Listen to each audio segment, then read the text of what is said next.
fans around the world have waited for. We will allow you to enjoy all of this. They are dancing in the pubs of Dublin. Harrington with an ace. And we have a shining star at sunset. Rory continues his run to greatness. The return to glory.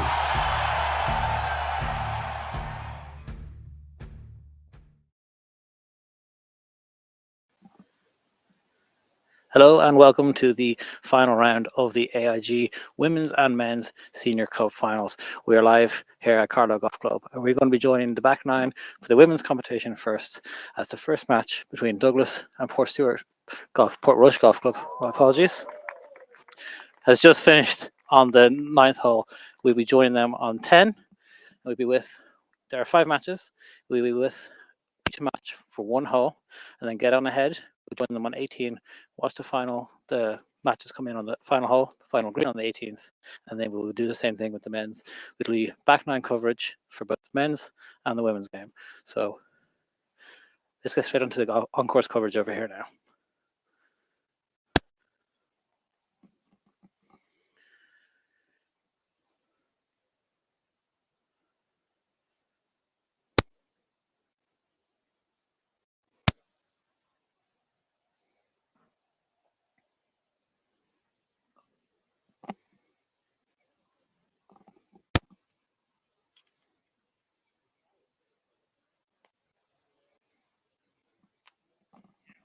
Douglas Golf Club are in the green, Royal Port Rush are in the blue. It's a very busy day here at Carlow Golf Club, as we have the Women's Senior Cup competition going on, we have the Men's Senior Cup competition going on, and then we also have the practice rounds for the senior foursomes going on at the same time. We will give you a full round rundown of who is in which match.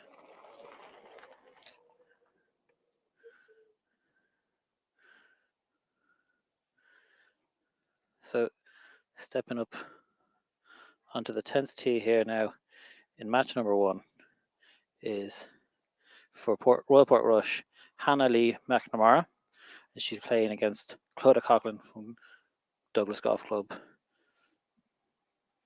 Score as we have it at the moment is Clodagh and Douglas is 4 up through 6 holes in this first match. Scores will be updated in a moment. On the tee first is Hannah Lee McNamara for Royal Port Rush.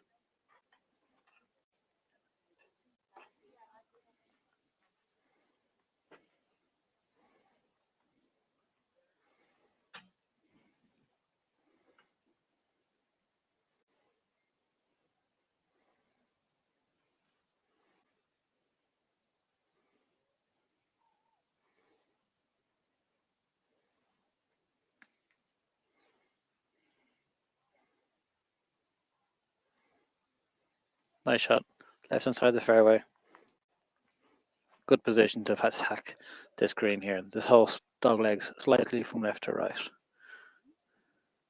On the tee now from Douglas Golf Club, Clodagh Coughlin.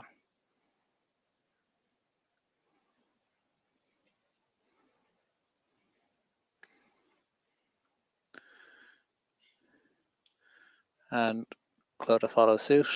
Left hand side of the fairway, possibly just going into the rough. So we're going to follow this group for the 10th hole. And then we are going to do 1 hole with each group. So we'll be here with Clodagh's match for the 10th hole, and then we'll move on to 11th hole with group match number 2, 12th hole, match number 3, 4th hole with match number 4, and then we'll go like that. We'll get updated scores for you as quickly as we can, and we'll update, maybe even a word or two with a couple of players during the round, make sure we don't get in the way. But Senior Cup finals today, very busy day, busy here at Carlow Golf Club. Lovely weather as well, which is nice. Lots of crowds. It's going to be exciting. It's going to be very, very exciting.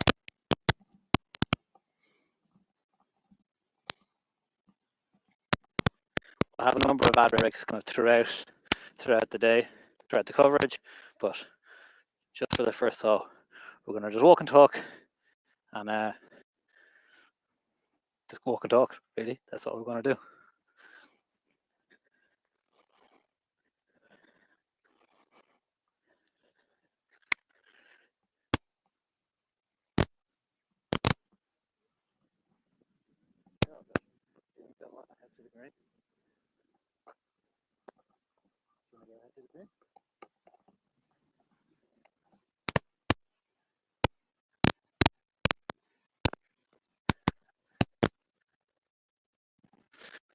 First up, it looks to be Coughlin. They're approaching.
Seems to be okay. Got a work capable there of getting up.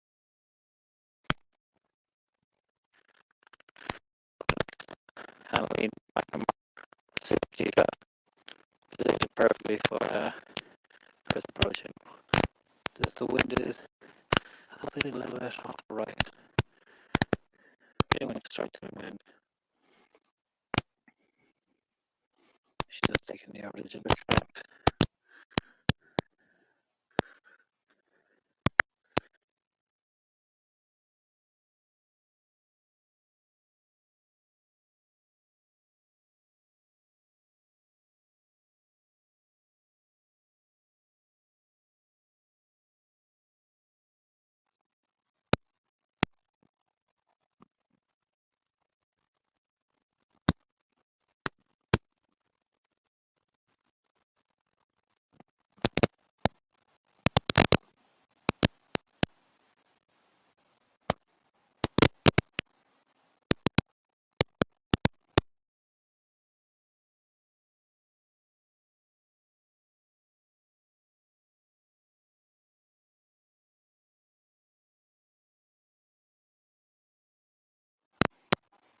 Okay, nice approach there by Hanley. To the middle of the green, can leave it up to putt for birdie. Long range putt for birdie. We'll continue on with coverage here.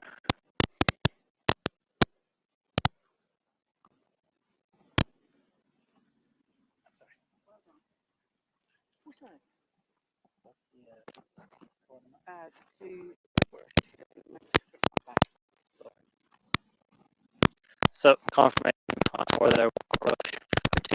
The comeback very much to this match. Hanley has a great very but can't get it back to one down the road for rush.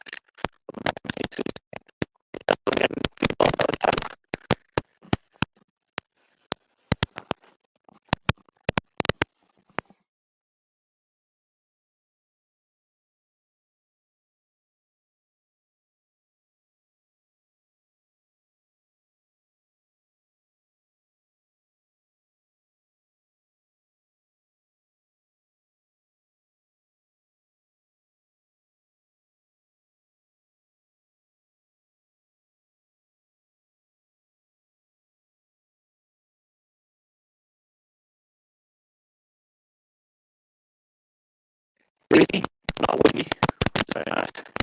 Perfect conditions in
So we're going to leave this group here now. They're going to tee off. We'll get their tee shot.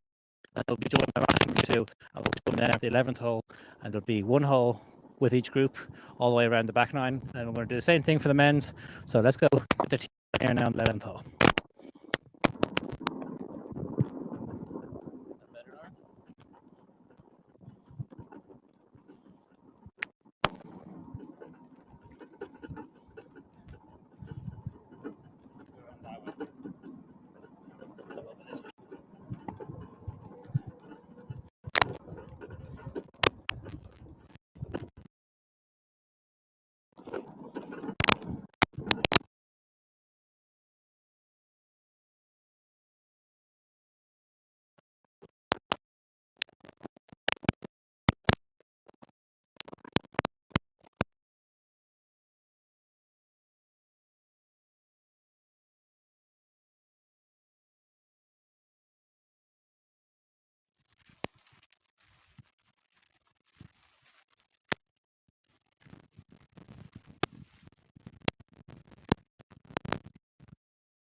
So on the tee here now, the 2 down.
Coughlin's tee shot there on the 11th hole. Right in there with the fairway. Handy just edge to the right hand side into the rough. She'll have a shot. Old Denver going to wait for laps number 2 and the Women's Senior Cup to go through. So in the meantime, we're going to take a quick 2.5 minutes.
Lawrence?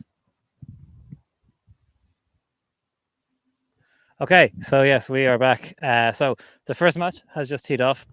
I'm just getting our updated scoring for you as we can get it at the moment. So Hannah Lee McNamara from Rockport Rush was 2 down in the first match against Clodagh Coughlin for Douglas Golf Club. And then up next in match number 2, I'm just waiting for the internet to load here. Bear with us, guys. We're trying a different kind of on-course mobile setup here today. So we've got a mobile camera studio with us as we're going around the golf course. But we'll just talk through here now. Clodagh Coughlin about to hit her approach shot into this 11th hole. She's in the middle of fairway. So Hannah Lee McNamara just had to punch out there a little bit, but she progressed the ball forward nicely. Clodagh just hitting her shot in. Pin is on the right-hand side, just behind that bunker, uphill, a bit of a fast front. She's walking after it immediately. She seems to like that one pretty well. In the second match, which is approaching the 10th green, we have Lucy Simpson from Rockport Rush, and she is 1 up to 6 holes against Aoife Nituma from Douglas Golf Club. So that scoring will update there once they get through the 9th hole and are halfway down the 10th. They'll be here in a moment, but just so they're not looking at me, we're going to take a little ad break. I'm going to take another ad break really quickly and hopefully bring you a bit more action rather than just me standing here and trying to buy a bit of time.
And yeah, so we are still waiting for match number 2 in this AIG Women's Senior Cup Finals to come through. But we'll talk through the 11th hole a little bit. So it's 298 meters, par 4, stroke index 3.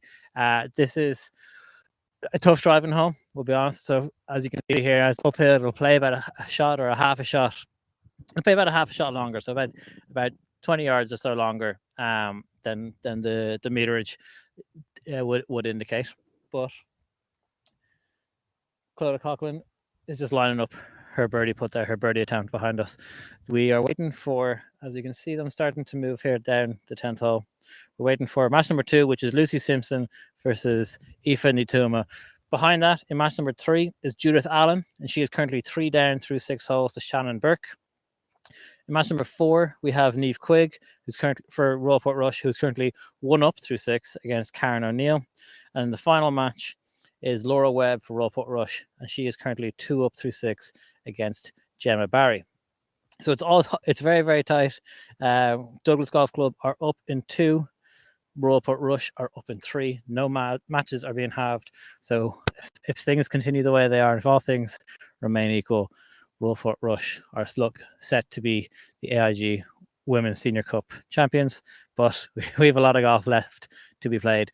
Nothing has been dictated yet. Nothing's been decided yet. You can see, or I can just see in the distance, Lucy Simpson for Royal Portrush just lining up her approach shot. She's just getting her yardage here.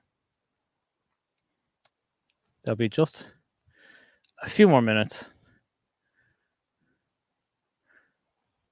So we'll take another ad break until coverage resumes and until play reaches us.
Okay, and match number 2, Lucy Simpson versus Aoife Nituma are walking up to 10 green. If we turn our camera around here now, we'll watch them start to approach the green. But I'll be completely honest with you. This is very slow pace of play. They've lost an entire hole on the group in front, which when you're the second group out, That's not great. I don't know unless something happened off the tee on the last hole and there's some kind of drop or something needed to be taken. But a little bit behind. We'll wait here until they approach us. We'll just be walking backwards and forwards. But they haven't quite reached 10 green yet. There must be some kind of drop being taken here at the moment. So tell you what, we will go over and we will walk over to see what's going on.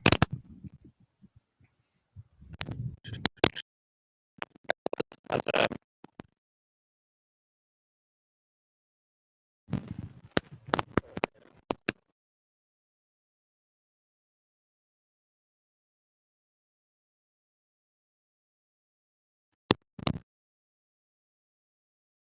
is a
Simpson here is lining up her foot, but she's the first to go.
the audio situation at the moment. What we're going to do is get these tee shots, and then we're going to take a quick break after the tee shots and work to resolve the audio. Get back to you guys as quickly as possible. But we'll continue.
1, 2, 3, 4. 1, 2. Yeah, yeah. 1, 2. 1, 2. 1, 2, 3, 4. 1, 2. 1, 2. 1, 2. 1, 2.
1, 2, 3, 4. 1, 2. Yeah, yeah. 1, 2. Hello. Is that working better? Yeah. The range on us, that is going to be much smaller now, though. It's fine. I'll just from here. On the 11th hole is Niamh Quigg. We're back, providing no audio, which is nice. Niamh Quigg from Royal Portrush. She's currently all square through 9 holes with Karen O'Neill, although I think that they just won that hole actually on the 10th. So she's 1 up through 10. Laville fade right up the middle of the fairway there. Great shot from Niamh Quigg.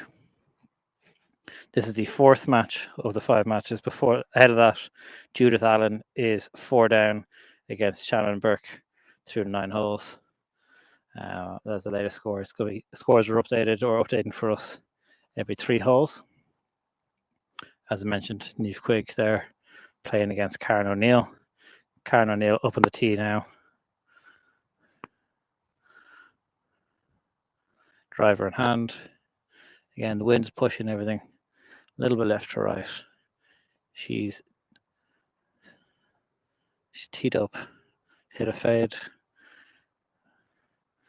The ball's going where she aimed it all right. She just didn't quite fade as much as she was hoping. So that's in the rough, a slightly longer grass on the left-hand side. And we're going to continue on. We're going to join this group now for the 10th. And we'll call this group, and we'll try and give you good coverage of the groups in front of it as well to make up for that drop in coverage briefly.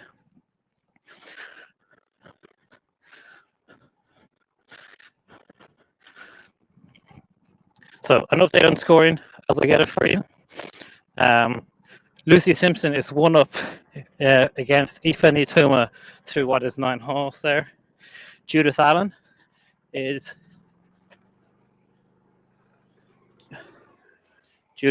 4 up through 9 against Shannon Burke. Niamh Quigg all square through 9 against Karen O'Neill. But as we mentioned there, it looked to us as though Niamh Quigg won that 10th hole and has gone 1 up.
So if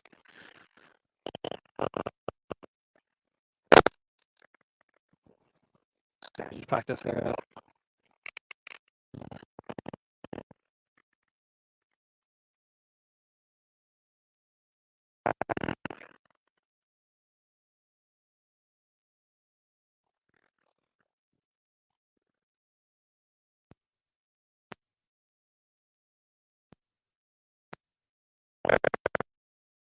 Fantastic shot there. A brilliant shot there by Karen O'Neill. Hopefully that'll bring her back to all square in this match. As a golf club. 3 up, 2.5 rush at this point in the match. But as you're saying, still a lot to play for. Still a lot to play for. It's early days.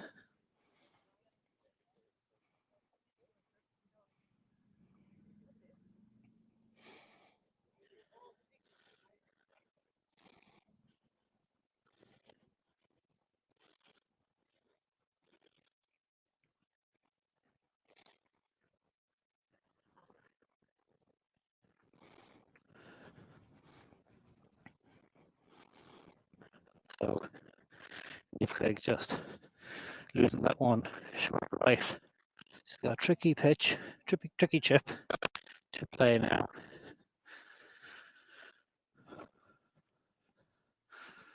Up over the bunker. Karen O'Neill's ball just gone along of the green. So both players looking to scramble to get up and down for their pars.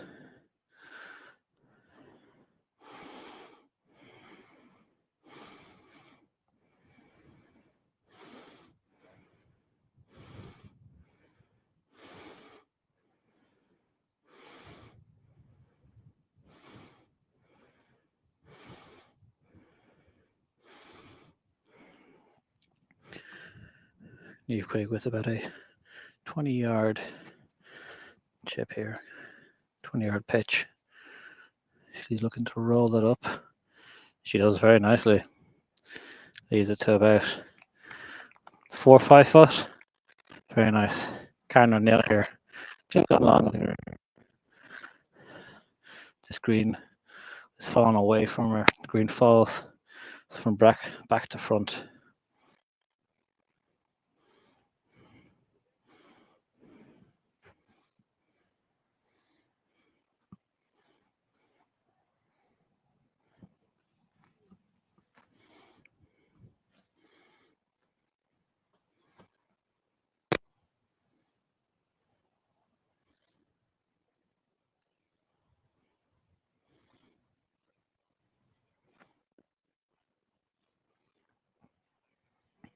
Just bounce it onto the collar of the green. Just roll it down lovely. It's just over a foot. It's a super touch by Karen O'Neill there. Of course, nothing being conceded as she leaves herself slippery enough. Left to right putt. 2 foot, we'll say maximum.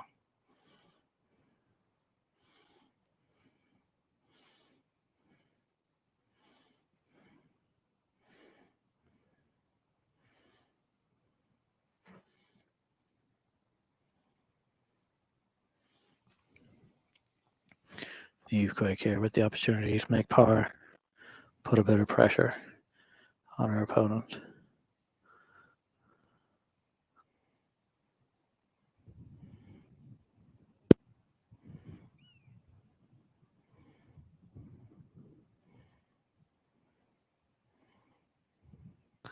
That one just slides by. It's conceded. So bogey for Niamh Craig. So Karen O'Neill with the opportunity to get this match back to all square through 11 holes.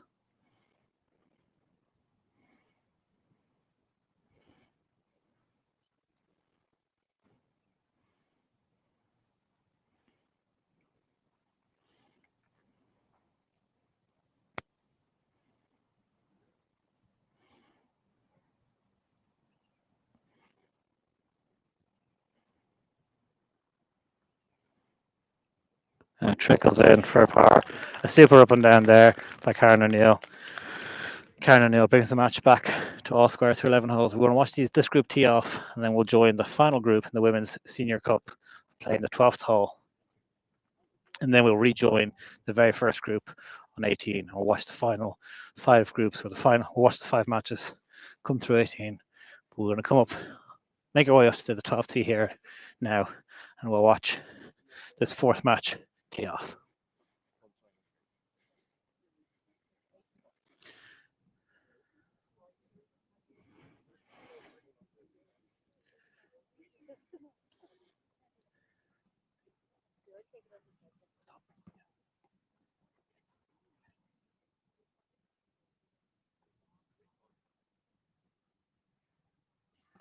So Karen O'Neill first on the tee after winning that hole back for Douglas Golf Club.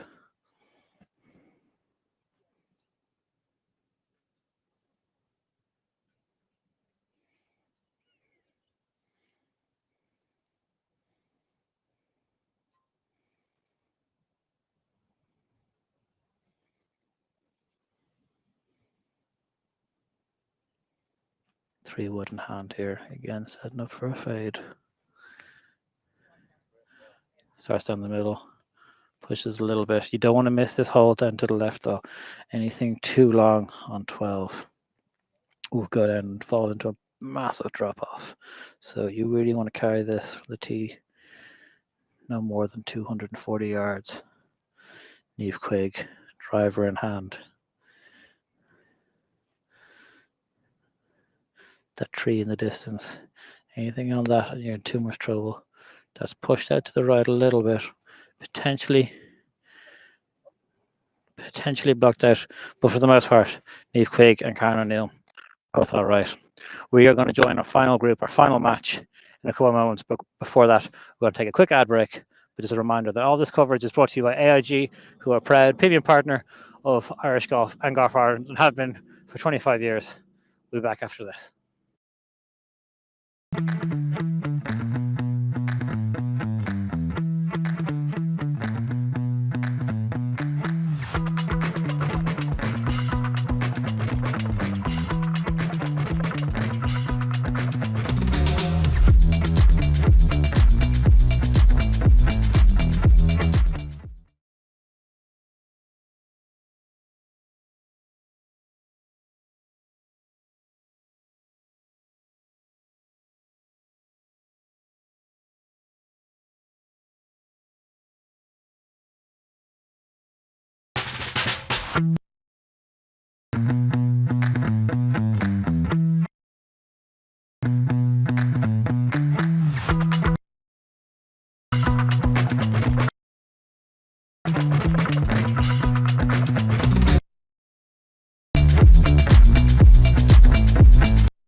And a super approach there into the 10th hole by Rollport Rush's Laura Webb. The current score in match 5, the final match, is Laura and Royal Portrush are 2 up through 9 holes against Gemma Barry for Douglas Golf Club. Current score then, like total updates that we have for you now, is Douglas are up in 3 matches, Royal Portrush are up in 1 match, and the 4th match there, as we just saw, is the only match that is currently all square. Scores are being updated for us every 3 holes, and as soon as we have any we have an update here now actually. So the first match, Clodagh Coughlin for Douglas is 2 up against Hannah Lee McNamara. In the match number 2, Aoife Nituma is 2 up through 12 through Lucy Simpson. In the 3rd match, Shannon Burke is 4 up through 9 holes against Judith Allen of Royal Portrush. The 4th match we know is all square, and in the final match, this match here, Laura Webb for Royal Portrush is 2 up through 9 against Gemma Barry. Gemma Barry with a little chip here over the bunker, similar to the shot that Niamh Quaig had from Royal Portrush. She goes with the high route and leaves herself 5 or 6 foot. This putt, a left to right breaker, a little bit of a left to right breaker, not too much in it really for Gemma Barry, but she needs to make a little bit of a move here against Laura Webb from Royal Portrush, who played her approach shot in nice and tight.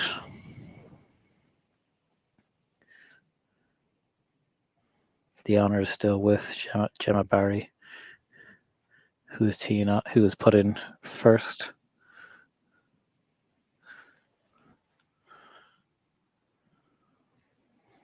Just getting the ball cleaned here by her caddy.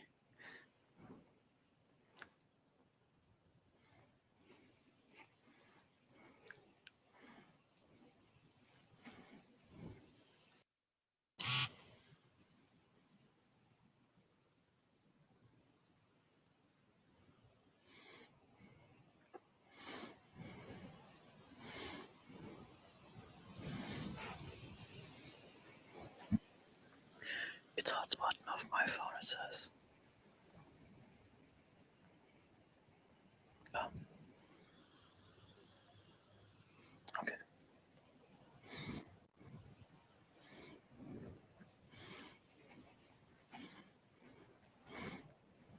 Gemma still just confirming her line here now. Standing up over it.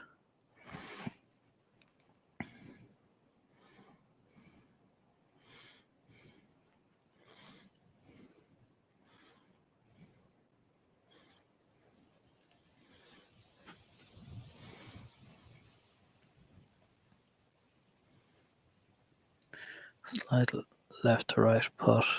She's just missed it low. It's rolled on almost 2 foot past as well.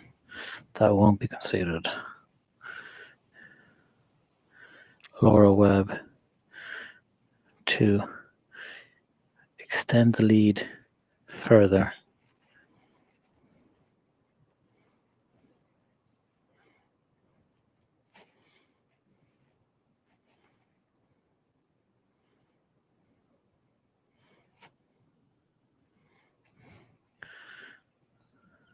So this putt's going to fall slightly from right to left.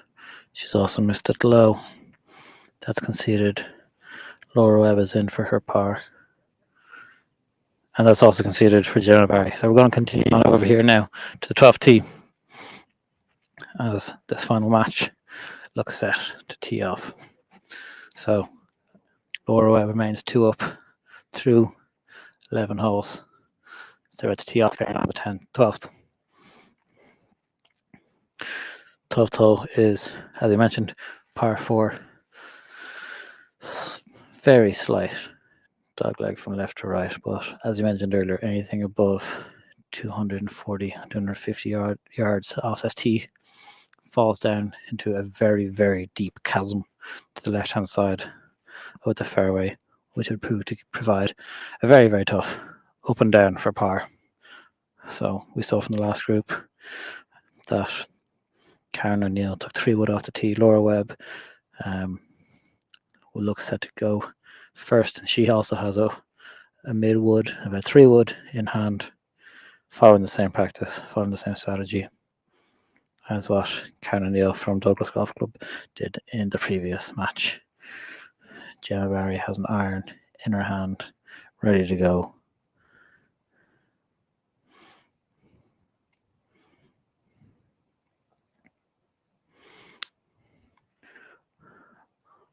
Laura Webb here, set up to play right down the middle of the fairway.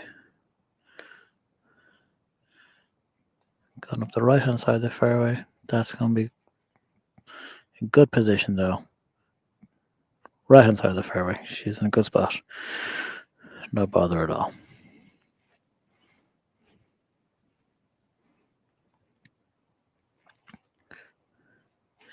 Gemma Barry here now. As we mentioned, driving iron or 3 iron in hand.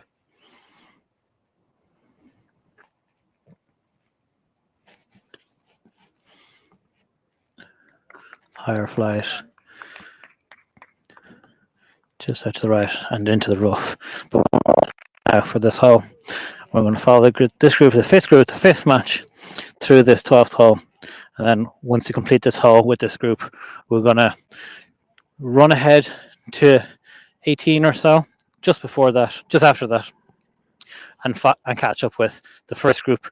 And we'll have the first couple of groups. We'll join the first few groups as they come into their final holes in the final stretch. As we're getting into the business end now, across the 5 matches. I'm going to walk this way a little bit because it's a little bit easier for me. But getting into the business end, this match probably at this point only has 4 holes left, maybe 3 holes left. So as it stands currently, Clodagh Coughlin for Douglas Golf Club is 2 up through 12. Match number 2, Aoife Natuma for Douglas Golf Club is 2 up through 12. Match number 3, Shannon Burke for Douglas Golf Club is 4 up through 9. Obviously now we've seen them play a couple of holes more. So scores are probably updated. Scores are definitely up more recent than that. We will get those as soon as we get them. Match number 5, we know is all score 11. That's Nick and Karen O'Neill off there. And then in this final match, Laura Webb for Royal Portrush. The only match that Portrush is up in is 2 up through 11. We're going to continue on here. Keep walking. If I sound out of breath, it's because I am. I had to run back down the first hole, pick up one little piece of technology, and run back. I'm not an athlete.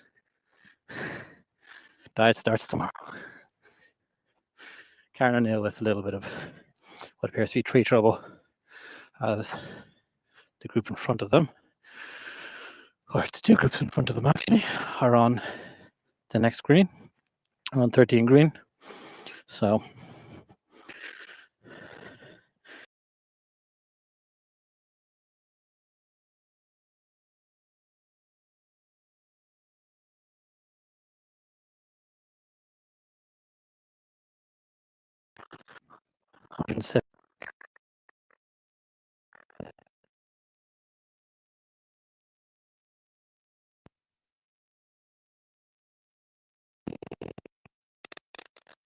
green, there's a massive drop off.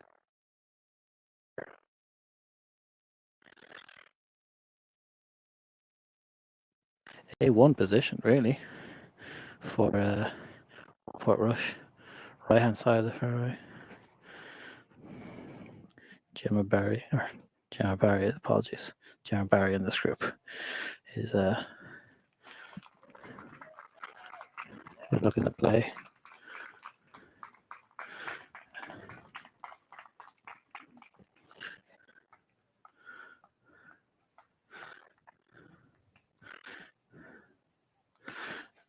And there was a risky shot by Gemma Barry, but led.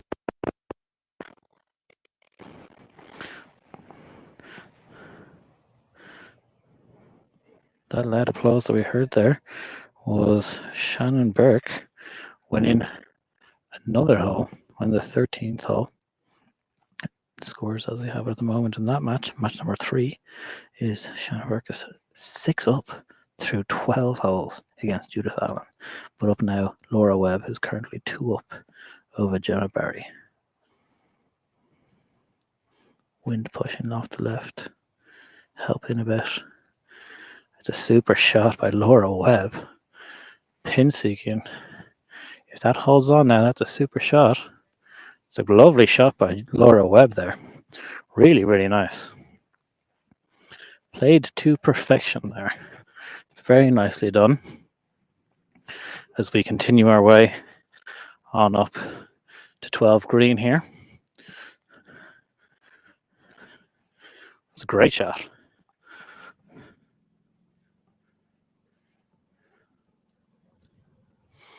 We can just see the match ahead. And Niamh Quigg is first on the tee.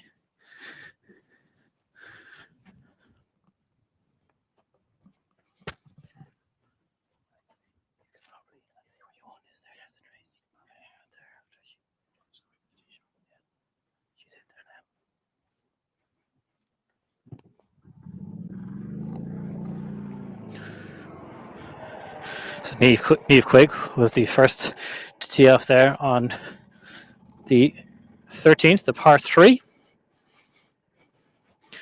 Karen O'Neill is teeing off now as Gemma Barry and Laura Webb are walking on to 12 green. If you look just down to our left hand side, so there's Karen O'Neill actually on our right hand side, just hitting her tee shot on 13. It's a nice shot. It's a super shot, pin high, very good look. So if our camera just looks down to the left hand side there, down there is that massive drop off that I was saying can come into play. If you take a driver off the tee, neither of these players did. So they're in good position now. Long range efforts here for birdie for both Gemma Barry and for Laura Webb. Super second shot from Gemma there. The trees weren't necessarily impeding her backswing at all, but definitely a factor when it came to trying to reach the green. So she had to get the ball up quickly over those trees. She had two options really: try and play it low and run it. But the risk of doing that was obviously with that chasm on the left hand side that you guys just saw, the ball could have ran down there. So she went high, cut over the trees, pitched.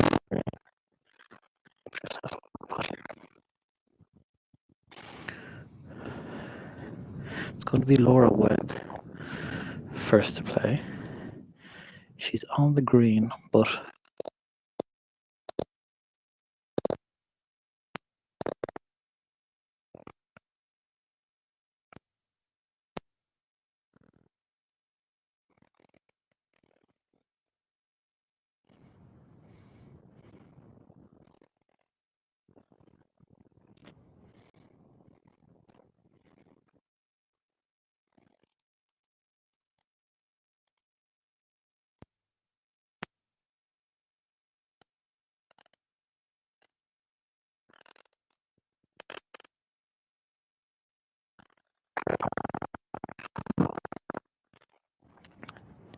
Gemma Barry here now. She'll have learnt a little bit from that. Not as much break as maybe they first thought. So you can see a little a wry smile from Laura Webb there.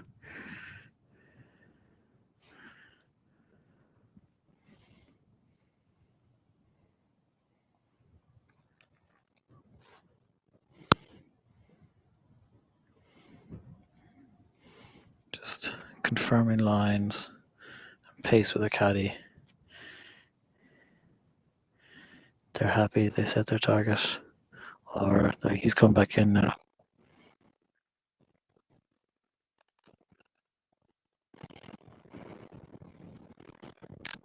They're just looking at how much this putt might fall from right to left. They'll know from watching Laura's putt that it doesn't fall a huge amount, but enough to take their attention. It's another confident stroke. This one's going to be close. And that's a great putt. Just missed. Perfect pace. 2 inches or so to the right of the hole. Gemma Barry is in for her par. Great. So Laura Webb has this now. To remain 2 up. And this is the only match where Douglas are down.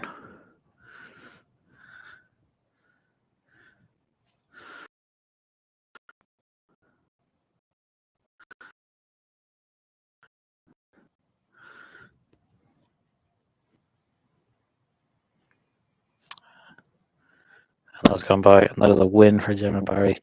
And their match has now gone to just the one shot in it. Laura Webb now 1 up through 12. We're going to make our way over to the par 3 13th hole. And then after this hole, after this tee shot, we'll take a quick break and we will join up with the very first group over to our right-hand side on what I think will be the 16th hole.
So we have an update on scoring for you here now as the final match is about to tee off on this 13th hole.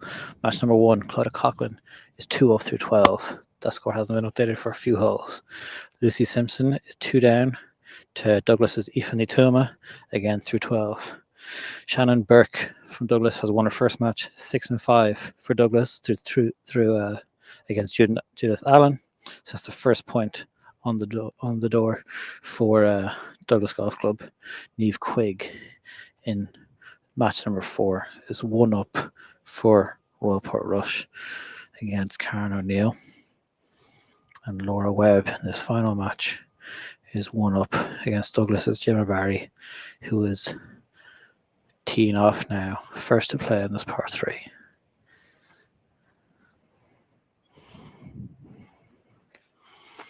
We're playing straight into the teeth of the wind here. Right hand side of the green, coming back toward the hole. Yeah, front of the green. A muted applause there, but she's in a good position. Another long range birdie putt to come for Gemma Barry.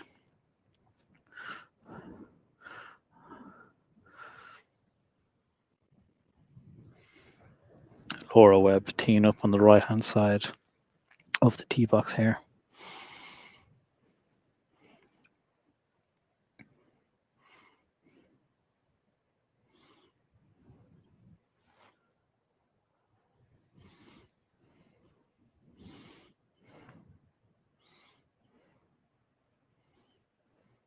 This hole playing 170 yards to the middle of the green.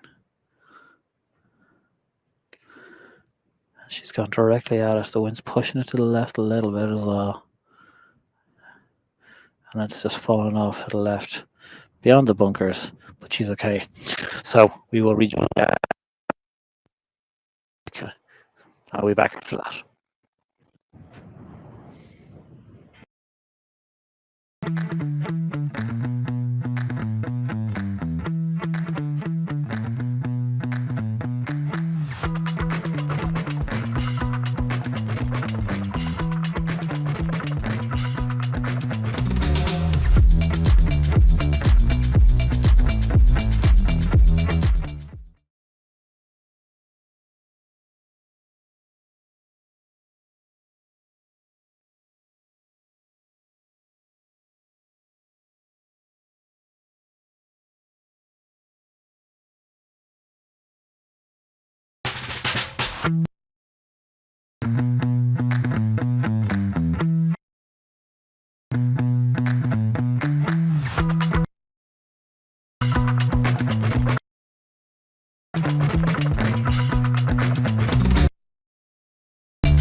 And so there we are, just after the break. We've just seen Clodagh Coughlin for Douglas Golf Club win the second point for Douglas Golf Club today. She won 3-2.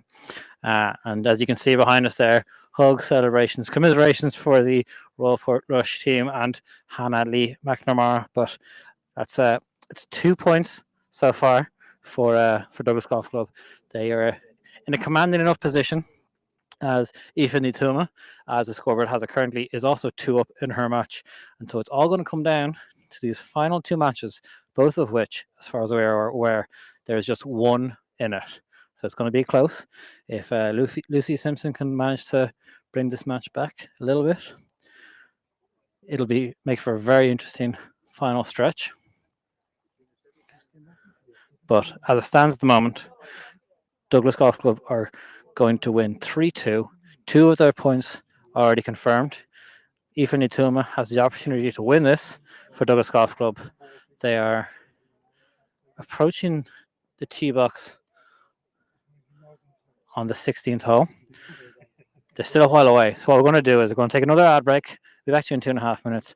But just a reminder that all of this coverage brought to you live here now, first for the Women's Senior Cup and then the Men's Senior Cup after this. It's brought to you by AIG, who are a proud partner of Golf Ireland, have been for 25 years. They're a partner of ours as well. Thank you very much.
Three and two. 3-2. Yeah.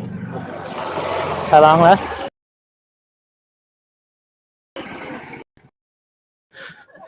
We're on? Okay, we're live. So, sorry. Clodagh Coughlin, congratulations, 3-2 victory. How's it been out there? Yeah, it was good.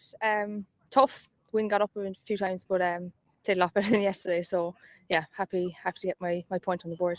Second point for Douglas so far today. Shannon Burke with a convincing. Must be feeling pretty confident. And the last 3 games are all nice and tight. Yeah, well, I suppose yesterday we weren't looking great, but we'd one match 3 down, 3 to play, and the second match was like 2 down with 3 to play. So look, anything can happen, and I'm just happy for the club today, and yeah, we'll see what happens in the next few holes. Yeah, all things being equal, it looks like it'll be 3-2 victory. Big party in Douglas tonight if that's the case. Well, we hope so anyway. Yeah, fingers crossed, all going well. Yeah. For yourself on the amateur side, you were playing in the close this year. I was delighted. I feel like I found a bit of form there, and then I struggled big time yesterday afternoon. But like I played lovely golf there this afternoon, and it's nice just to get the putter working eventually. So Lovely stuff. Once again, thanks very much. and go support your team. Thank you. For play to join us here. So we're going to take one quick ad break and we'll be back to you in 2.5 minutes.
Okay, so we are still waiting. Tell you what, we're going to keep walking here.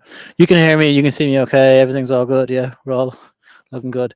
I've heard a tee shot go off there. So we're waiting for this final group to come in. Final group will be here shortly.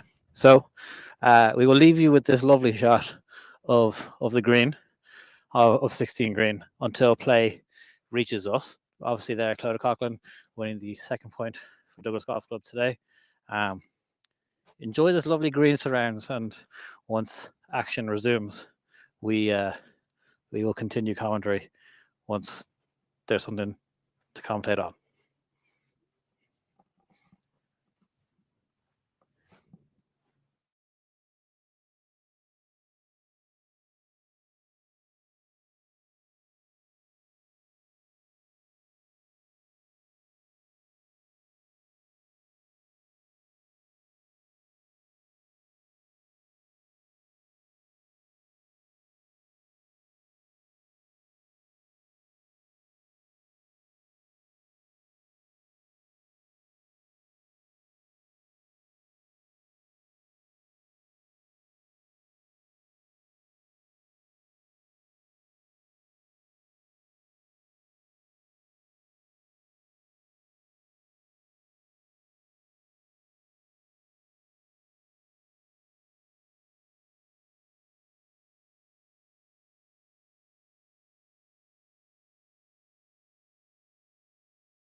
So this golf ball here, as you can see, is that of Ifa Nituma.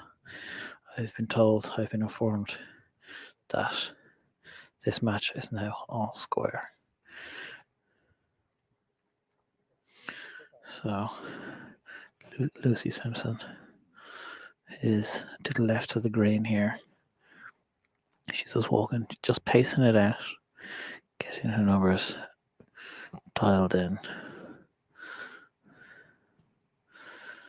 She's about 40 yards to the pin.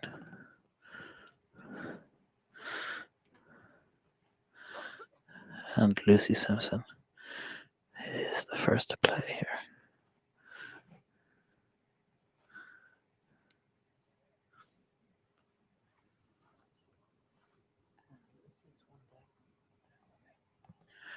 Okay, so I have an updated score here. Lucy Thompson is actually 1 down. And that's flown a bit too much, but back of the green, coming back a little bit. Okay, Aoife Natuma here, 1 up for Douglas Golf Club. On the 16th green, she's just talking to her caddy on how the ground will react to this chip. About 15 yards. It's a great touch. Just rolls on. There's 2 long range efforts here from both competitors. It looks as though it might be Lucy Thompson first to play for Royal Portrush.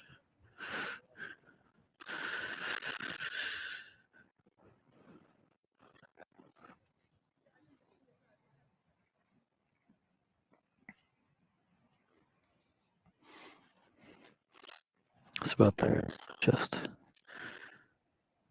lining up their putts.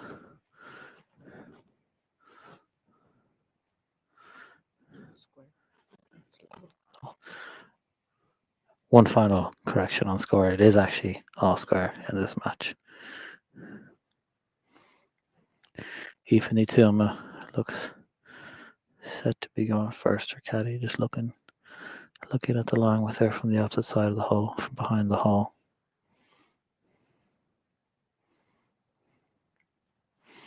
Fantastic crowds out here today. Multiple representatives from both clubs.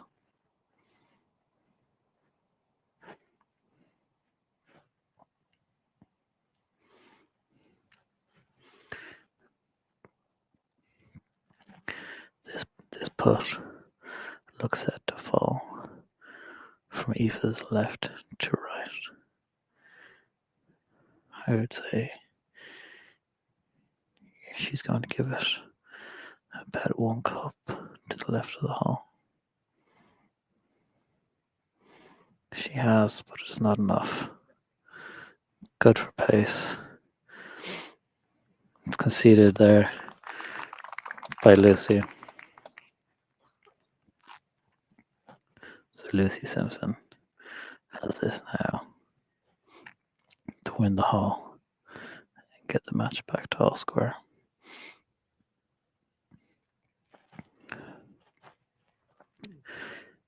The ball's currently rested on a bit of a tongue.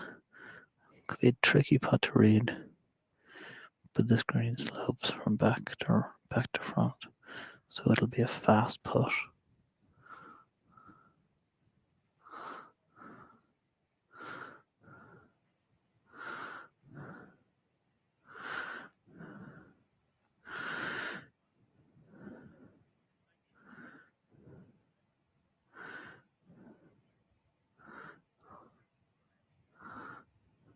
Oh, what a putt.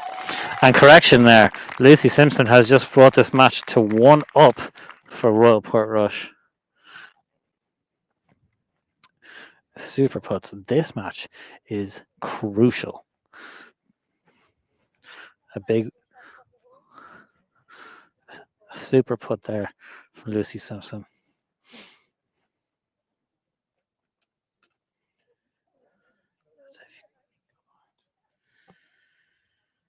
You can see the crowds there. Their cameras just look to navigate through.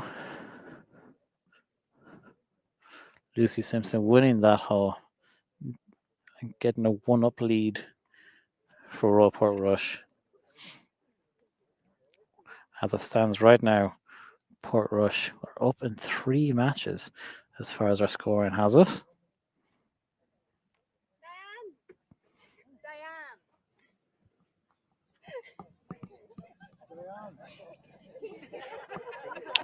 Lucy's caddy's just gone and done a runner. She's getting over eager. Hadn't even hit a tee shot on the green.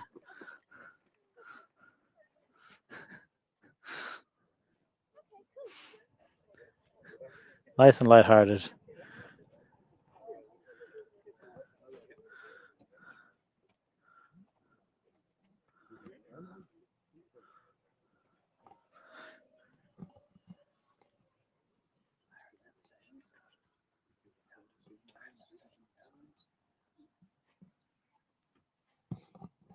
So Lucy Simpson first to tee off here.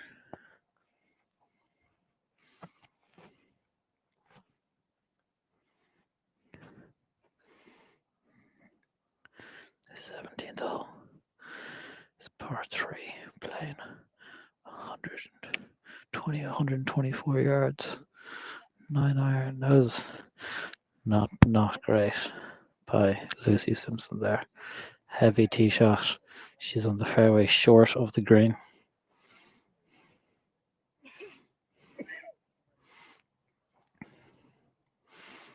So now Aoife Ní Tuama, 1 down, 2 to play. She also has 9 iron in hand. She's looking to cut this one in. Wind died down for them now.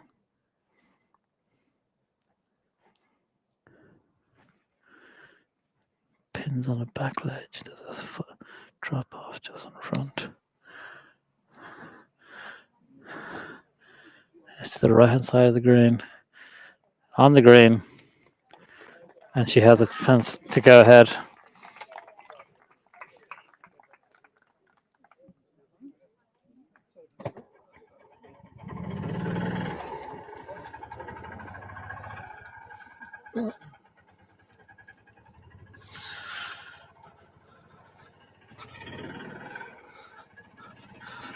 And so what we'll do with the camera is we'll walk down this hill here as our mobile studio to the left-hand side takes the high ground. So the stands now. Douglas Golf Club is that they were open, and Royal Portrush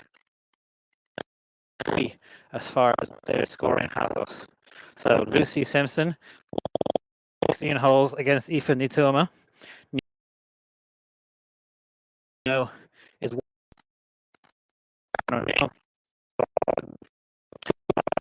against there. This second match was one for Aoife Ní Tuama and for Douglas Golf Club. Up to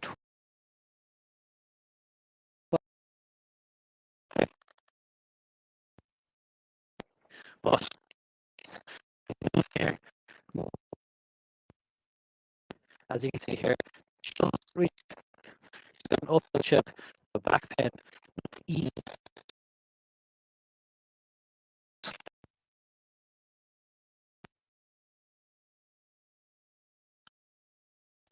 What also is because this shot will apply a fair bit of pressure, but far from getting as well.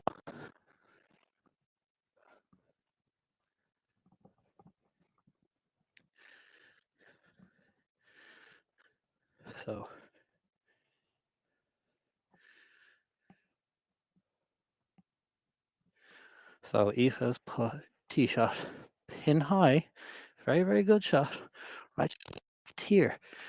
Not an easy shot to have made, very brave. It's paid off so far. She has a good birdie look, about 20 foot. Lucy Simpson, on the other hand, has has a very tough pitch shot here. It's a narrow green. Bunkers though. Two bunkers left, two bunkers right of the screen. They're not in play for her. Even in her mind.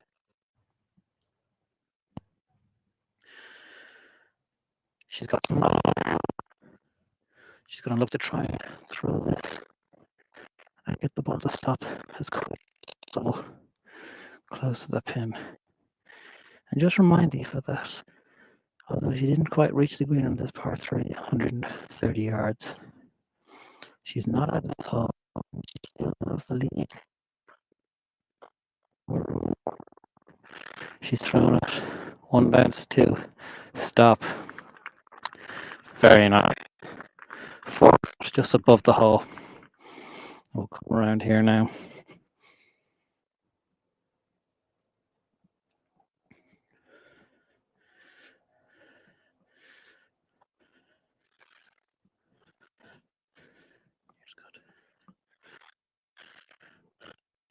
And you can see just to the right of the green here now, scores of fans from Douglas and Royal Portrush Golf Club following this group. They know how important this group is. This group is the deciding group, really. Unless something has changed, something has updated the groups behind us.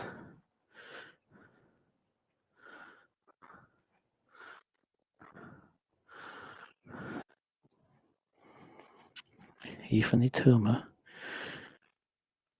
with a long range birdie. It looks like it'll fall from right to left.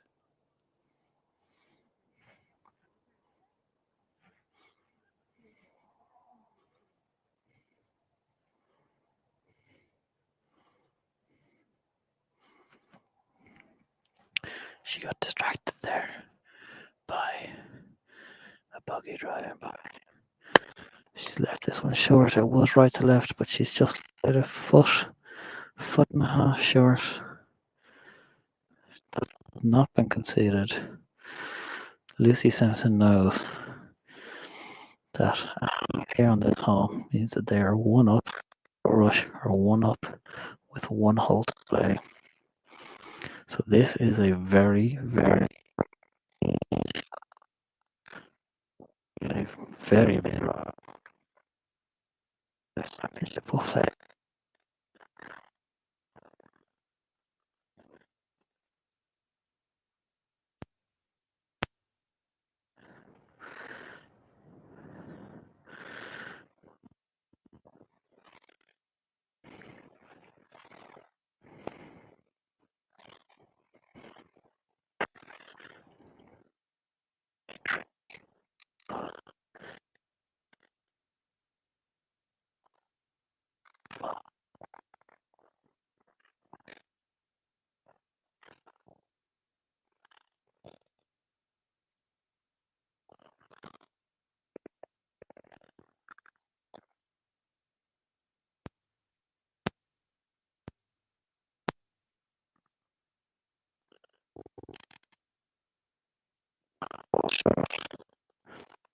Slow.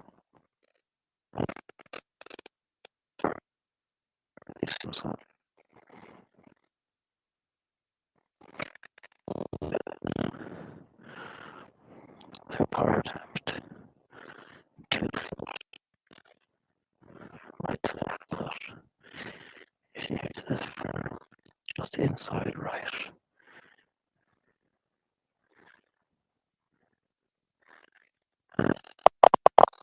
Their power is now back to all square.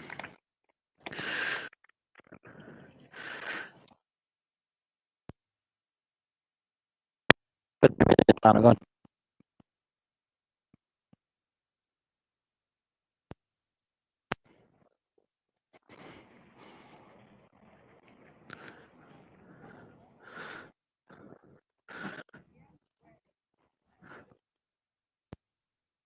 Take a quick ad break here now. And then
Has tied so far, and she is now up against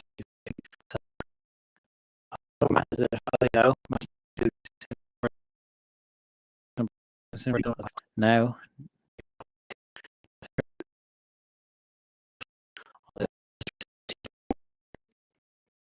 He's one down to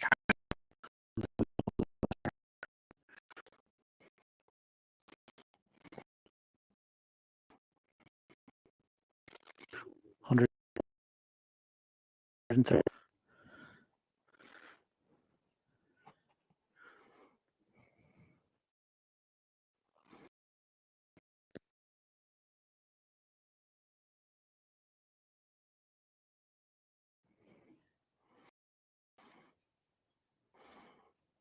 Super tee shot right down the throat. It's a fantastic response by Niamh Quigg.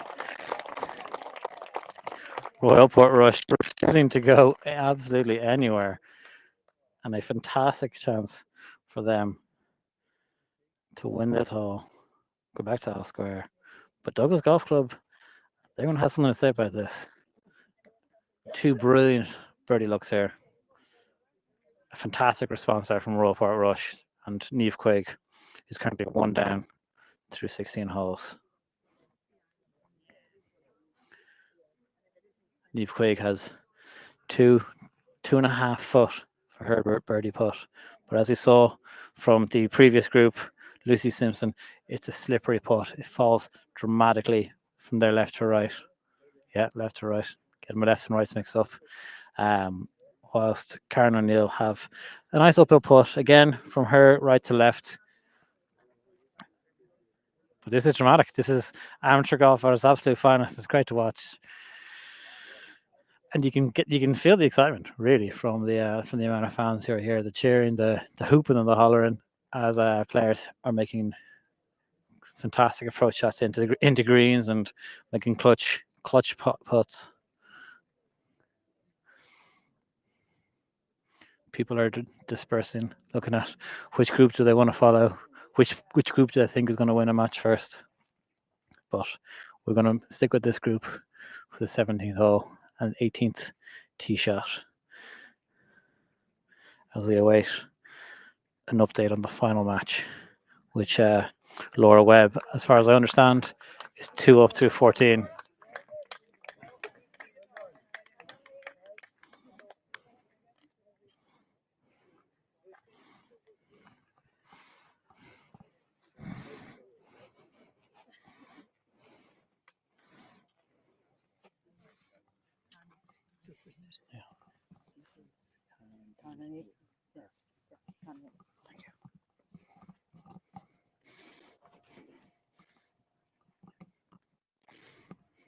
Two fantastic approach shots in there.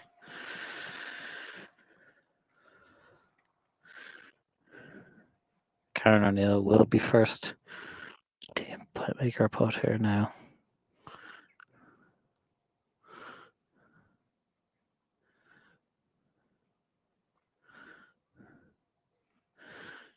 Just an update on scoring for you in the men's division, which is of course ongoing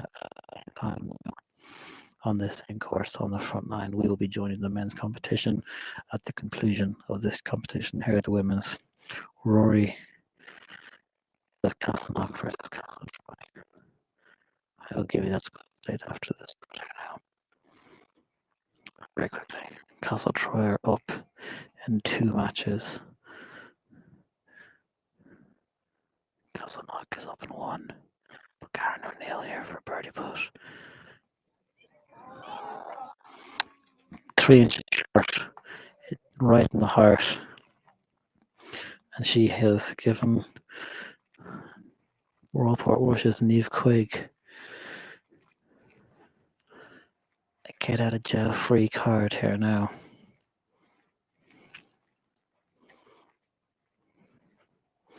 Niamh Quigg with this to win the 17th hole. Go back to all square.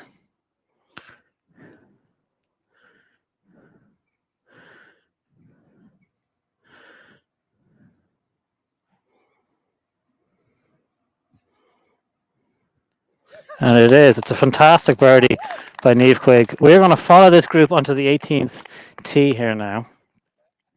But a fantastic birdie putt by Niamh Quigg. Karen O'Neill just leaving that in the jaws, but a great putt nonetheless. As we look to continue our way up now toward the 18th tee box. So we're going to navigate our way through the crowds, of which you can see there are plenty. Members, teammates, coaches from Douglas Golf Club and from Royal Portrush, but making their way to support their team, support their women's senior cup squad. We'll move in here. Watch yourself, Aaron. We'll let our mobile studio go on ahead of us, because if he's not ahead of us, none of you are going to watch what we're doing here. Also, great to hear that there are hundreds of you watching, which is a great indictment of the support that amateur golf gets in Ireland. And hopefully a decent indictment of the coverage that we are providing you. It's a little bit fast and loose, I'm not going to lie. You can see the setup. But we're trying, you know. This is, as we call it, the summer of R&D. We're learning. We are learning as we go. And onwards we go now. Niamh Quigg winning the 17th with a fantastic birdie on that par 3. Karen O'Neill just leaving her birdie attempt just shy. The 18th hole in Carlow Golf Club is par 5, 467 yards. But it is not the longest of par 5s. As you can see, there is a severe drop off, and everything falls from left to right on this fairway.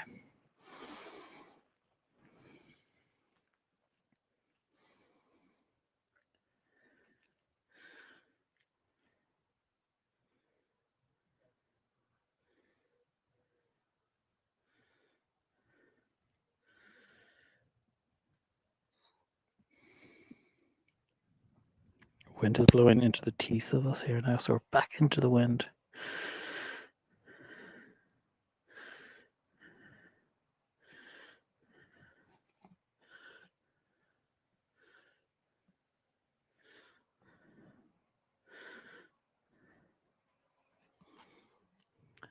Niamh Quigg just waiting for the final spectators who are walking up ahead to go out of range, driver in hand.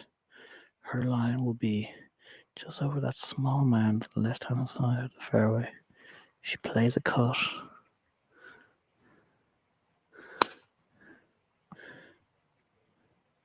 She hit her draw, so forget what I just said there about the fade. But right down the middle of the fairway, took an aggressive bounce to the right-hand side.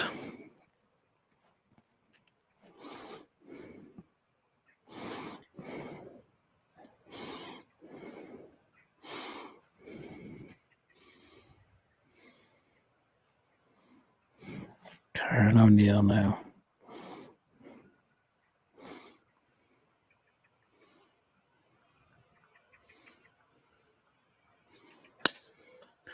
Has pulled it into the trees on the left-hand side. There's a driving range there. There might be a little bit of trouble. So what we're going to do, she's considering reloading. She's not. She's going to walk off. We, however, are going to take a quick ad break, And then we'll be back to you with live coverage from the women's and the men's AIG Senior Cup finals.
You can see behind me here now, Carlow Golf Club, a fantastic view down the fairway, the scores of people.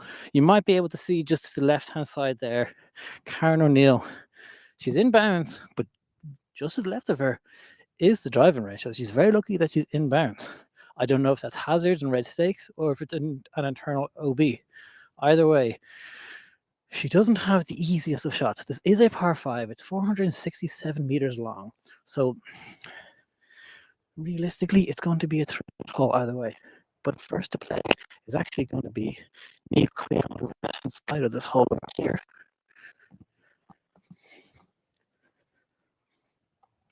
So she's just underneath the trees there. Second shot, she's laying up to a number. And she's caught that very, very heavy. She's stuffed that 10 yards forward is all that she's done to progress that forward. And that has really let Karen O'Neill off the hook. Who's first?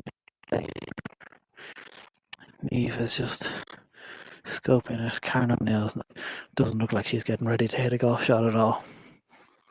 I'll get out of your way, cameraman. Neve Quigg now opting for the wood. I'm not going to say that she was laying up to a number there because that was just a very poor second shot.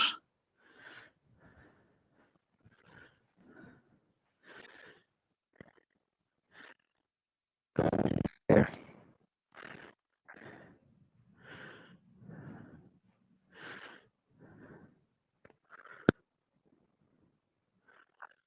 Addressing the ball now.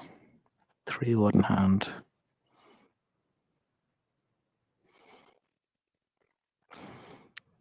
Karen O'Neill probably can't believe her luck.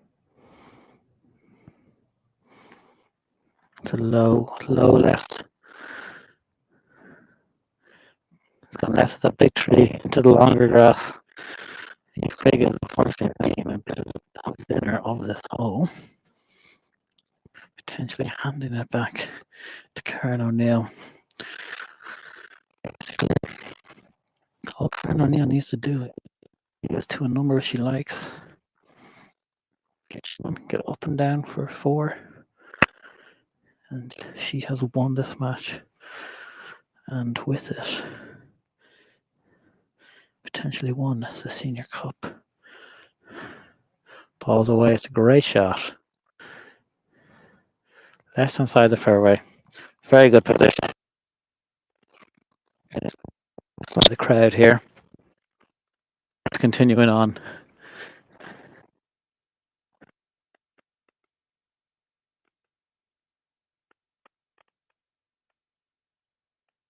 Karen O'Neill with the opportunity to get up and down. About 100 to get up and down for her early.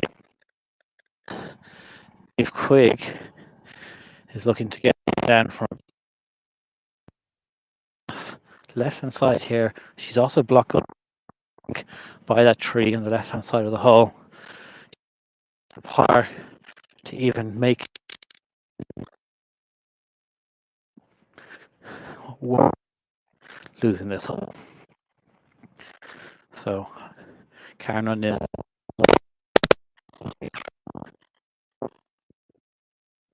watching her opponent chunking a mid from just off the fairway and then pulling low left a 3-wood.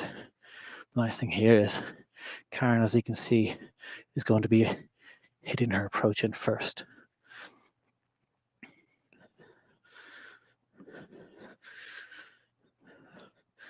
I am looking to get an update on the score for you on match number 2 between Lucy Simpson and Ifani Tuma. As we know, that was all square.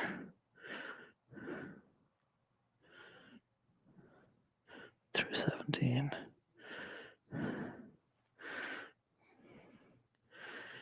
Karen O'Neill now. Her third shot in this par 5.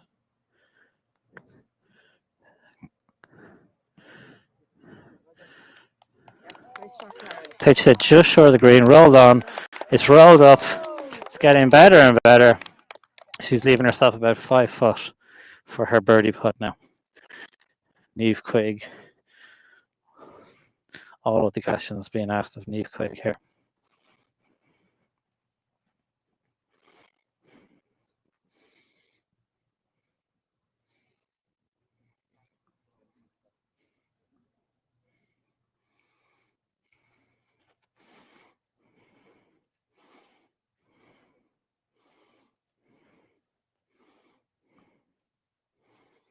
So, Niamh Quigg's 4th shot.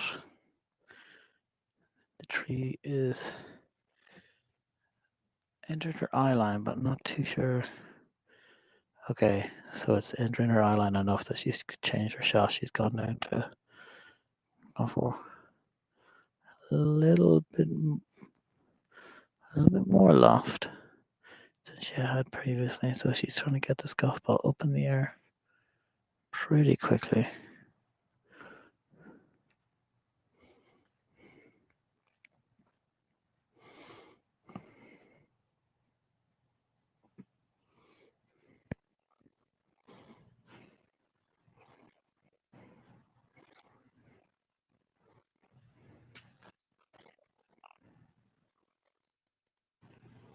That's a good shot.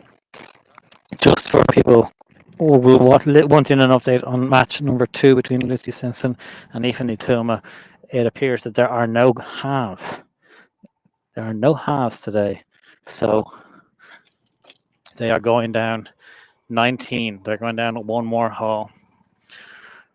We, however, will not. We will follow this hole and then we will join the men's Senior Cup final on the back 9.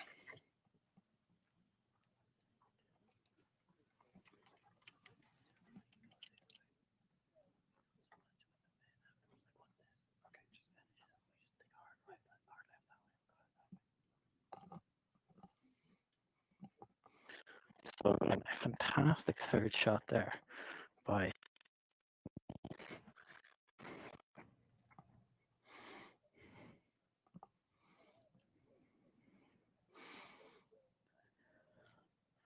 and for us it's pretty obvious. Karen O'Neill wins this hole.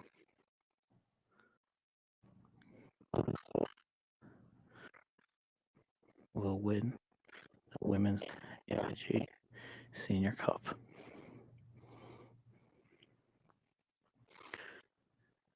But up first, try and spoil the party. Craig from Royal Portrush, the host venue of the 2025 Open Championship. I'm sure Neve will have something to say about this.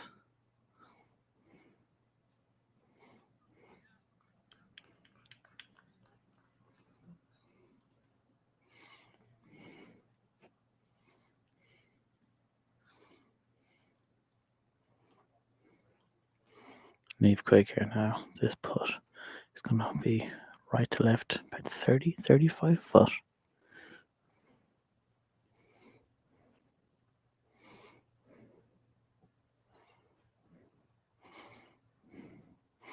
Scores of crowds line the right hand side of this hole. Neve is left that 3 foot shy.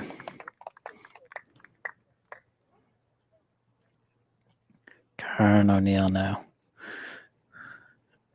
with the opportunity to win this final 18th hole with a birdie.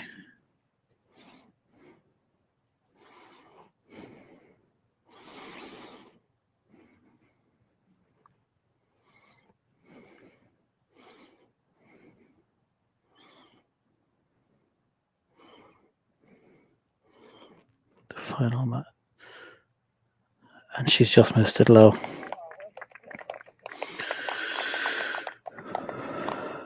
And they've conceded those putts together. It's halved. Now it's game over. Karen O'Neill wins it for Douglas Golf Club.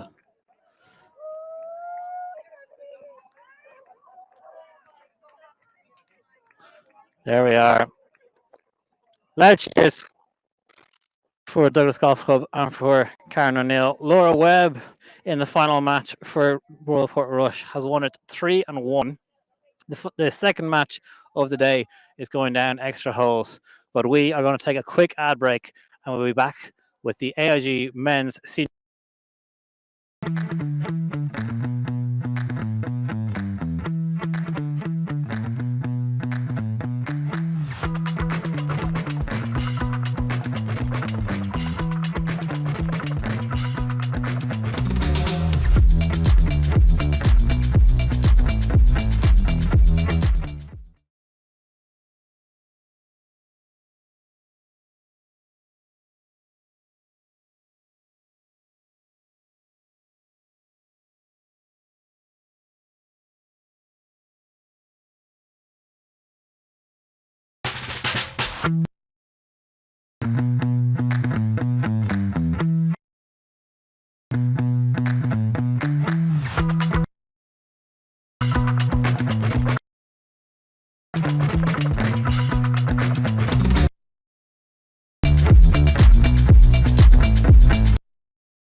Okay, and so we are going to move over to the men's portion of this competition, the AIG Men's Senior Cup. Quick update because we are waiting on match number 2, which is just finishing up on the 9th green. Celebrations, hugs, all the rest of that's going on over there to our right hand side, as Douglas Golf Club for the women's side have been crowned the AIG Women's Senior Cup champions. Onto the men's side. In game number 1, Castle Troy are up 1 through 6. Scores obviously have not quite been updated through the 9 holes. Dara Oshukru, apologies, is 1 over Rory Kennelly. In match number 2, Castleknock lead 2 Paul Coughlin is 2 ahead of Dean McMahon. Match number 3, Castle Troy lead 3 through 6. Andrew McCormick taking the lead over Ian O'Connell. Match number 4, Quintin Carew, the former Irish close champion, is 1 through 6 over Gordon Sillett.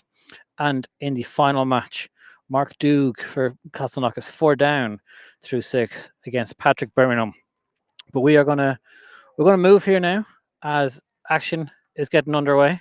And what we will do is we will join match number 2 of the men's AIG Senior Cup on the fairway. And we're going to jump into it right now. Here they are. We're going to go get ahead of them here now. Going to take some of my jellies.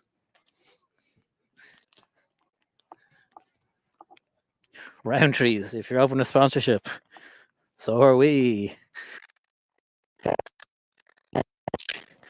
So on the tee, hole, 10th hole here. 10th hole here. Paul Coughlin in game number 2 of the men's senior cup. Tees off, iron in hand. Right hand side of the fairway. He is absolutely fine. I should have thought about the jellies before I picked them up, because me eating jellies will be awful to watch and listen to. So I don't really know what to do. We're going to hand them off here off camera. Didn't think about that at all.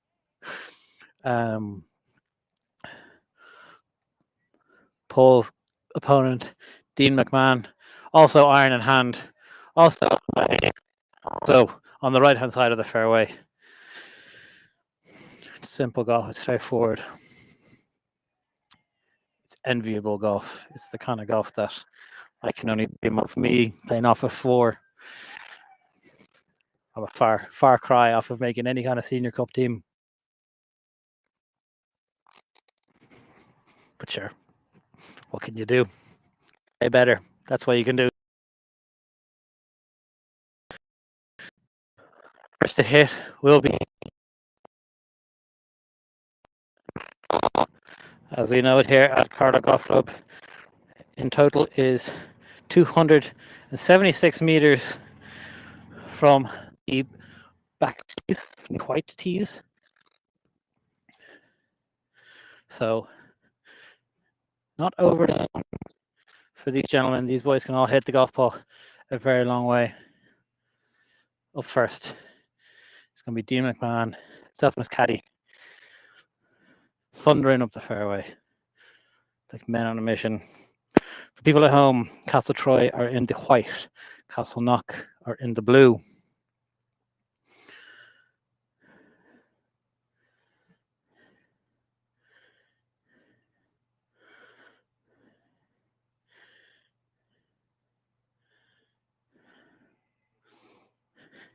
Dean McMahon with about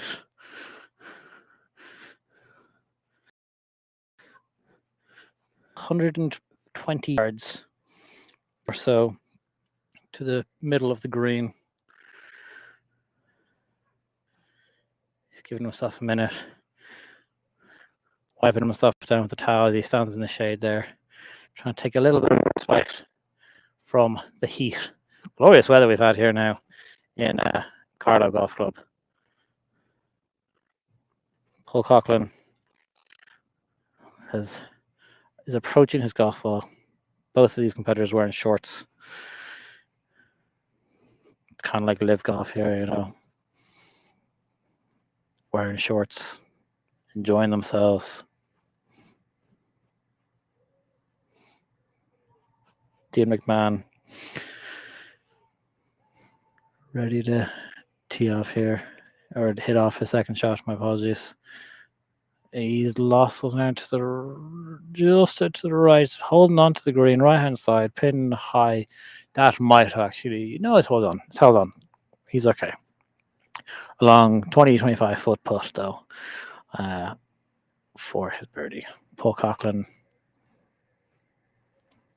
his approach into the 10th hole.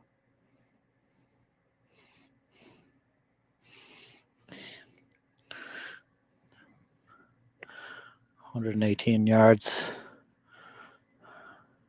Throwing it in nicely to this pin, and he stitched it. It's a super shot. Stitched it to a couple of feet. It's fantastic from Paul. How are you, sir? Flying. Someday.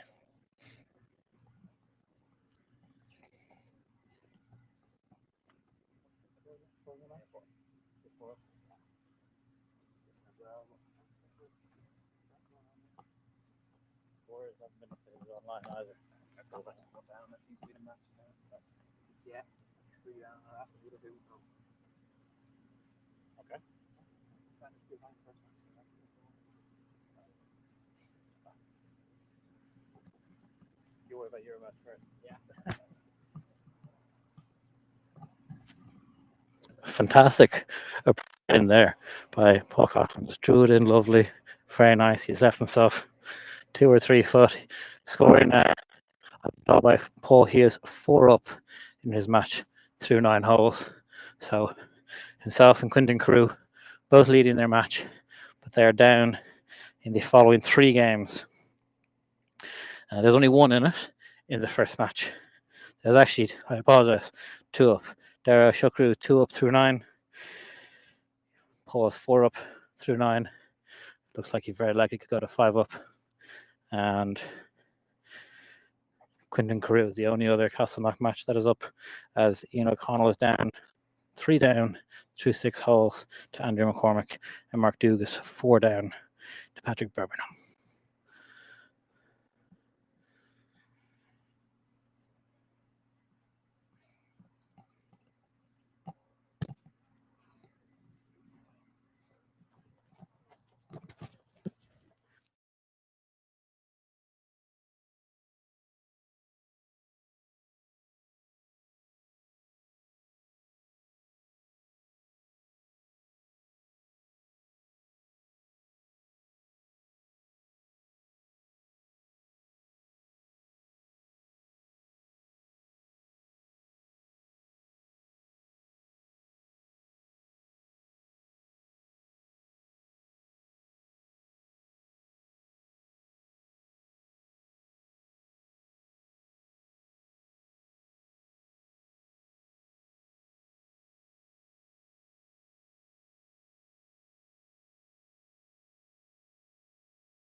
And Dean's putt just slides by there for birdie.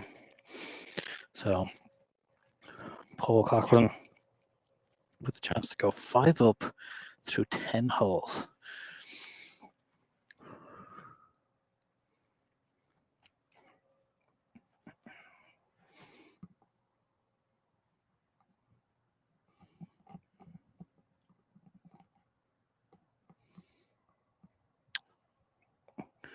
That one has just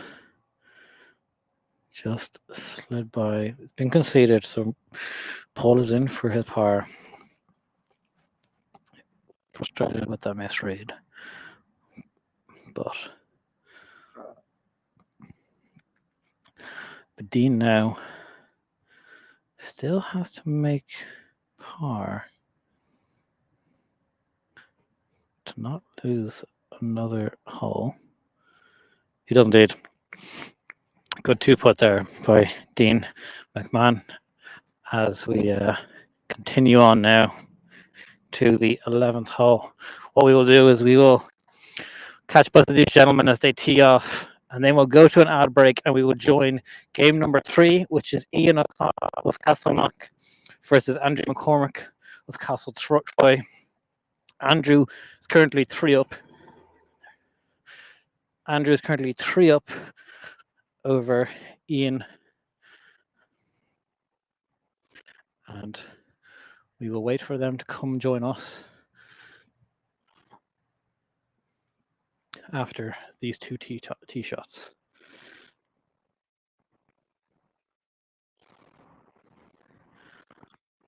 Driver in hand, 376 meters.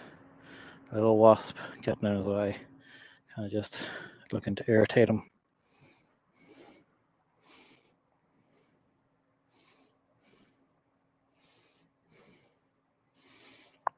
He'd be looking to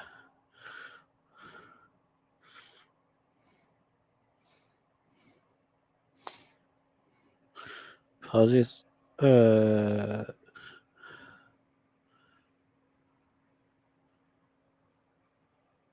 That's a nice shot by Paul. Up next now, Dean McMahon. He's going 3-wood in hand.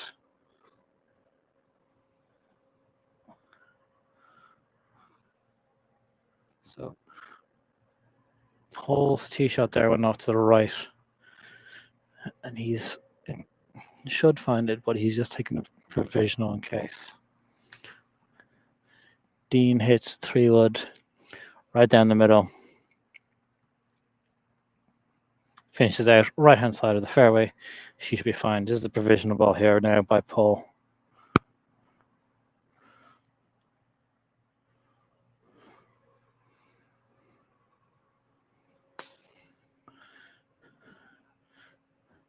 And yeah, starts down the middle, cuts back. On the right hand side of the rough, but we're going to let this group head on now. As you said, Paul has his 4-up lead through 10 holes. We'll take a quick ad break and then we will join match number 3 as they approach 10 green.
Right, so we are now joining match number 3, and within match number 3 we have Andrew McCormick from Castle Troy Golf Club, who is currently scoring, has a 3 up, 4 up through 9 holes against Ian O'Connell. Both players have hit a lovely approach shot into the screen.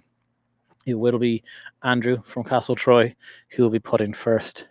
He'll be giving Ian a little bit of a read, but 4 up through 9 is a commanding lead. It's the same lead that Paul Coughlin has in the previous match. Just a bit more of an update on scores for people. Dara Ushukru 2 up through 9 against Rory Keneally. Quinton Carew and Gordon Sillett are all square. Mark Doug has 1 hole back, and he is just 3 down through 7 holes to Patrick Birmingham. So as we have it right now, Castle Troy Golf Club are up in 3 matches. Castle Knock are up in 1 match, and 1 game is all square. Andrew McCormick, first to play.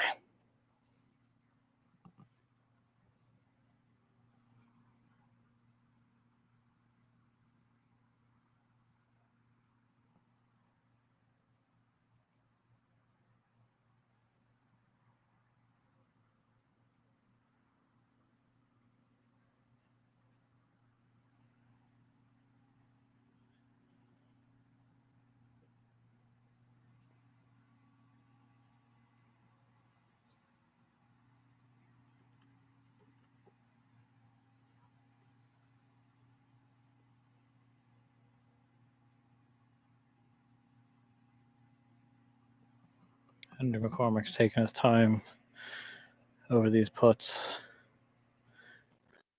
The group in front are approaching 11 green.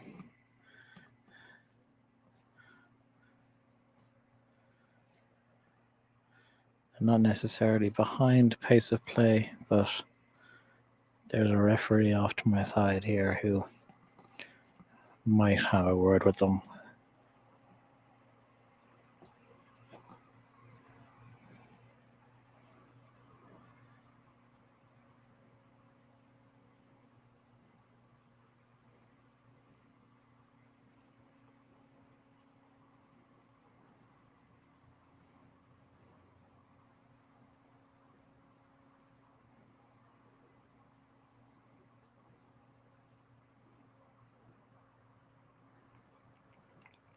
So this putt, long range putt, Ian O'Connell watching on eagerly.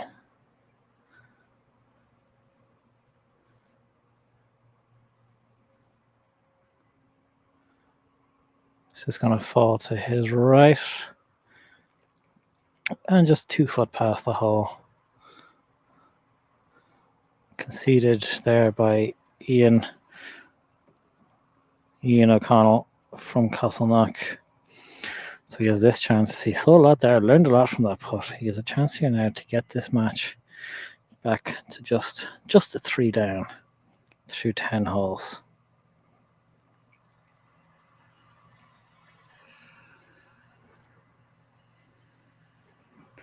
We know this putt's going to fall about a foot from left to right.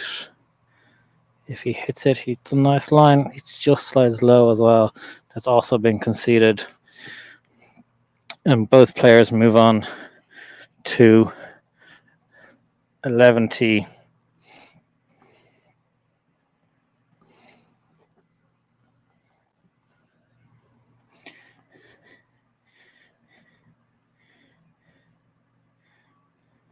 And so first to play will be Andrew McCormick from Castle Troy. He remains 4 up through 10 holes.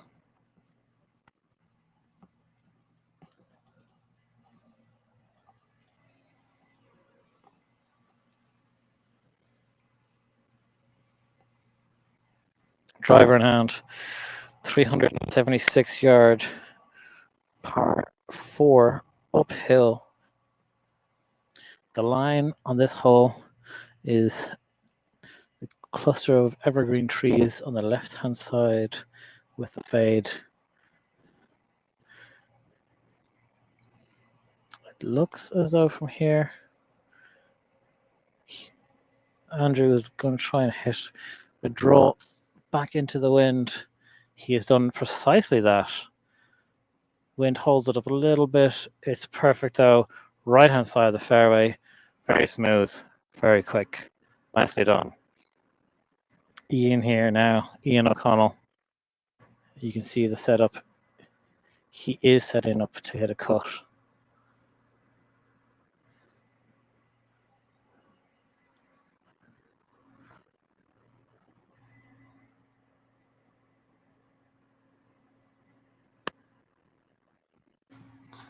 That ball, he just starts a little too far to the right. Wind pushes it out, it hits a tree, comes down. It's in the rough, it's in play. What we'll do is we will rejoin the action here up on 11 fairway after this break. I keep forgetting you're there.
Is going to be Andrew McCormick of Carlow Golf Club.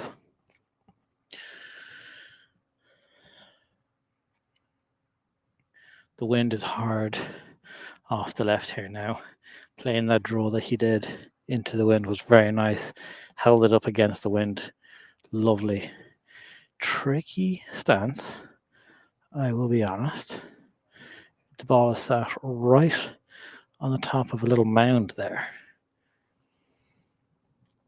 But neither competitor here has an easy shot. Ian O'Connell out to the right hand side there in the rough has a tree to deal with.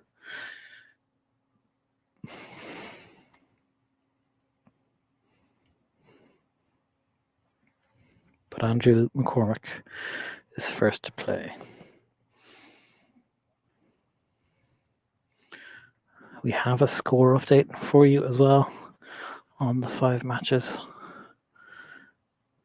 which I'll provide after this shot here. The wind just giving Andrew something to think about. Setting up for his draw again.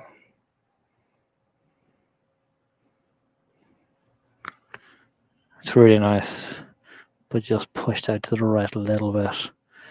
And that's in the greenside bunker to the right-hand side and wide of this green. Over on the right-hand side here, we have Ian O'Connell, who has a tree to deal with. Is he going to cut it around? It looks like he is.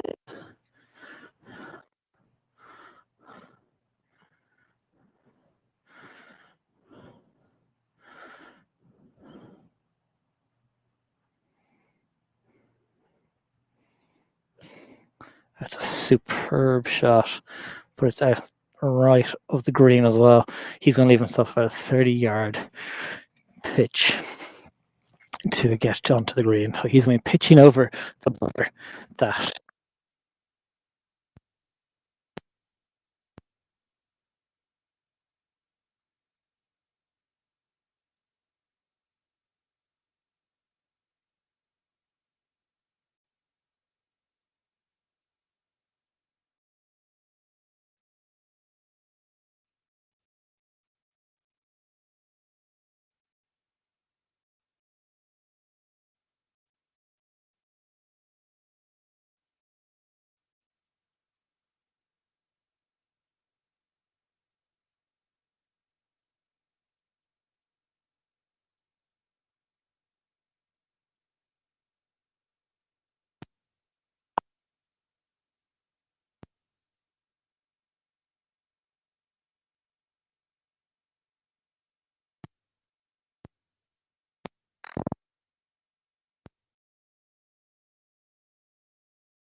it will be Ian O'Connell of Castleknock. Important here now for him to get up and down for his par. put this one close, put a bit of pressure on his playing partner. It's a nice shot. Leaves himself at 5 foot, tidy up for par.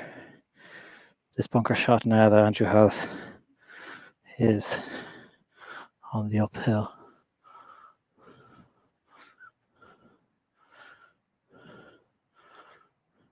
Can't quite see the lie.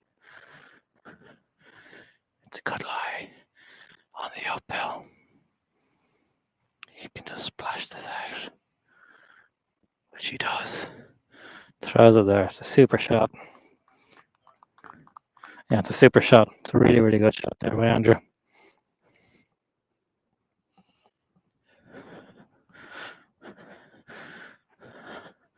Not been conceded. There's 3.5 foot left on this putt. Nothing conceded yet. And nothing will be conceded as we are into the closing 9, the final stages of this competition. And Ian O'Connell is quickly running out of holes.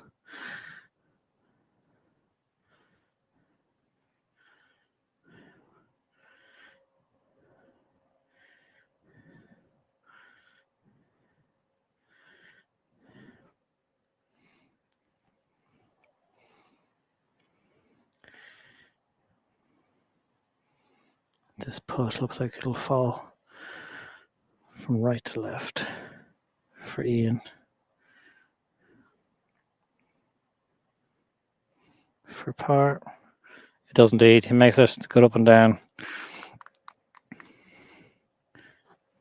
Again, still nothing conceded. So this now, all of a sudden, half the hole. It's a little tricky. Put in through his shadow at the start of the putt.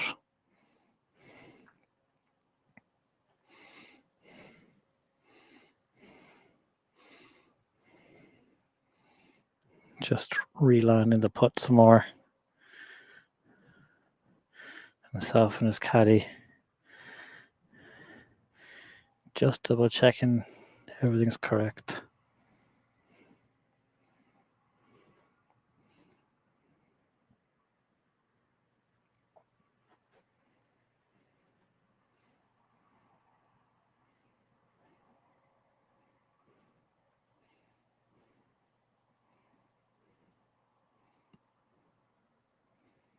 And he makes it, ties up the par. And Andrew McCormick stays 4 up through 11 holes. So we will join this group as they tee off on the 12th. And then after that, we will be joined by Quinton Carew and Gordon Sillett in match number 4.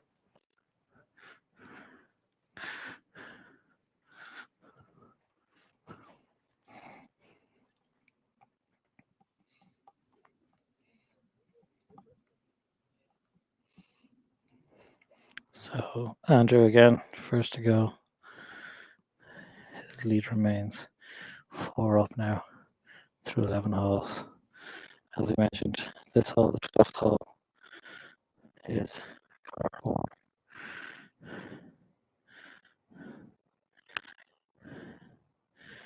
It is. Wind is coming off the left-hand side, helping a touch. This hole in total 335 yards. But remember, there is that drop off to the left-hand side, so no players on the men's side from back these tees will be taking driver. 3-wood in hand for Andrew McCormick. Hits that draw, the wind pushes it out to the right. It's a great shot. It's a very nice shot right down the middle of the fairway. Can't ask for any more than that. It's a superb shot.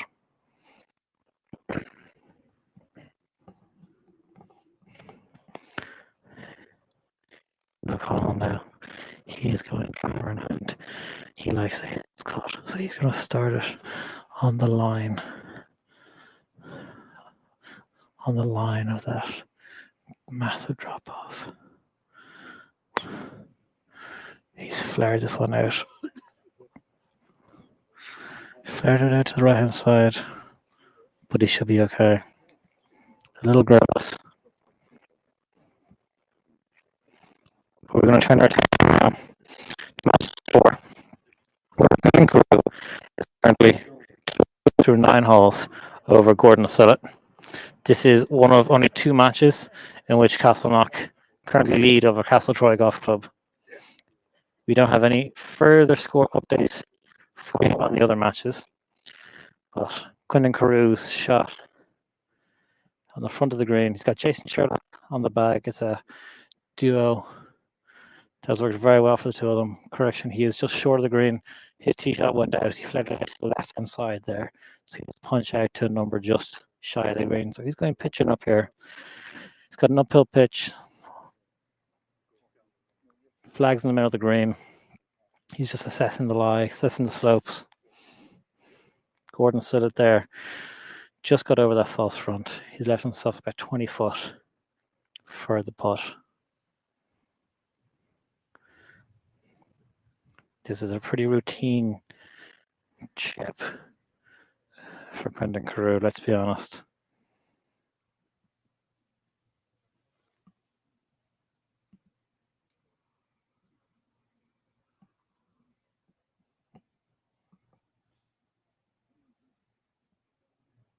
He's given it his full attention, though. He is just talking through the shot, talking through the process with the Dublin star, Jason Sherlock. Giving the shot the full respect it deserves. They might even be using our buggy as a start line.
Quinton now with his putt for his par. Pretty straightforward, and there it is. Lovely par.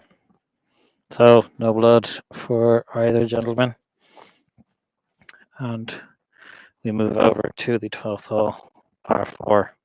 And we will walk this hole now with Quinton Carew and with Gordon. First to tee off is going to be, neither man seems to want to take a go.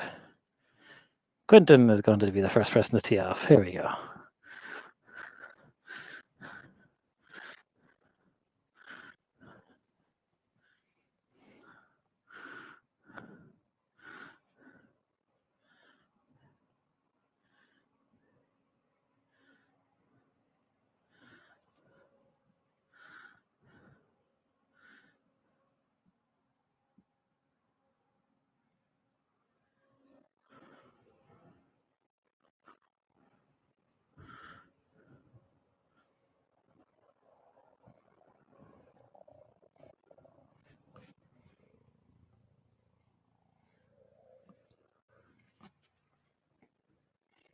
Quentin and Jason just filling up there. The water bottles, rehydrating there a little bit.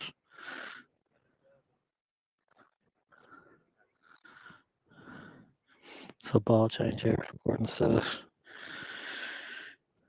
Quentin obliging.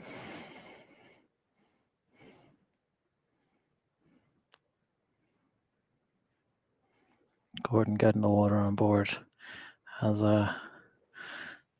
two gentlemen from Castleknock just confirmed their start lines.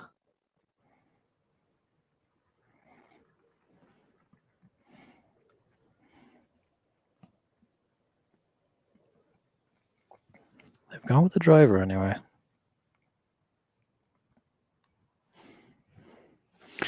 Quentin just making sure that the group in front have moved beyond reach. Just to run through scores for you again as much as I have them. Match number 1, Dara O'Shukru is 1 up over Rory Kennelly. Match number 2, Paul Coughlin is 4 up over Dean McMahon. Match number 3, Castle Troy's Andrew McCormick is 4 up over Ian O'Connell. Match number 4, this match here, Quentin Carew is 2 up over Gordon Sillett. Match number 3, Castle Troy's Patrick Burnham is 3 up over Mark Duke.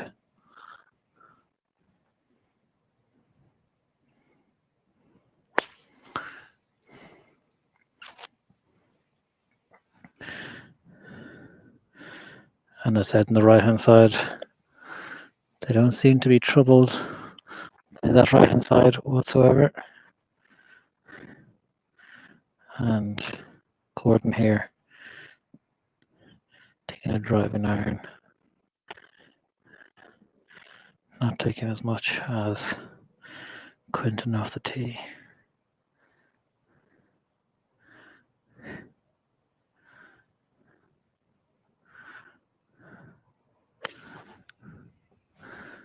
That's a great shot right down the middle. Wind pushing it back a little bit, but it's very good. Are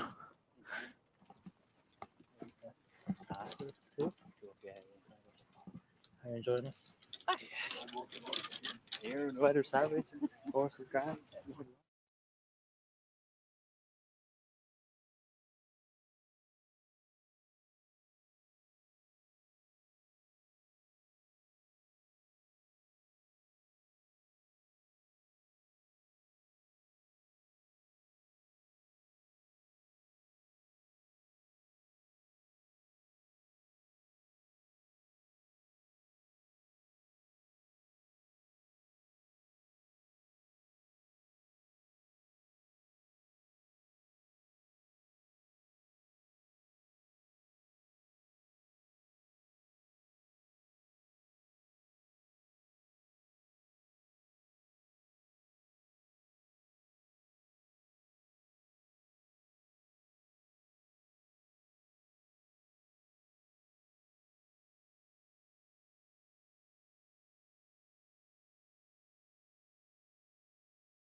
It's at the KPMG Women's Irish Open in Carton House. I'm going to try and take a little bit of cover.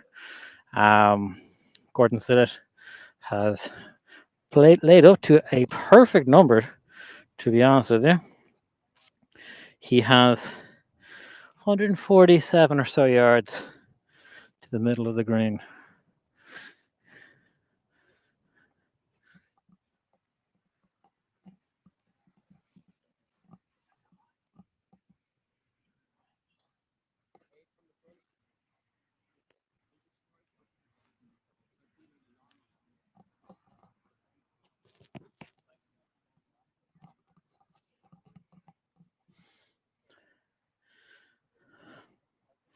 So the flag is just 8 paces on from the front of the green.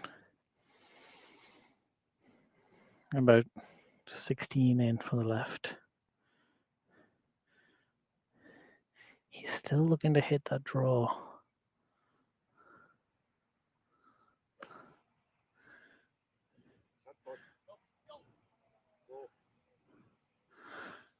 And it's just short and falling down off of that false front. And that's tough.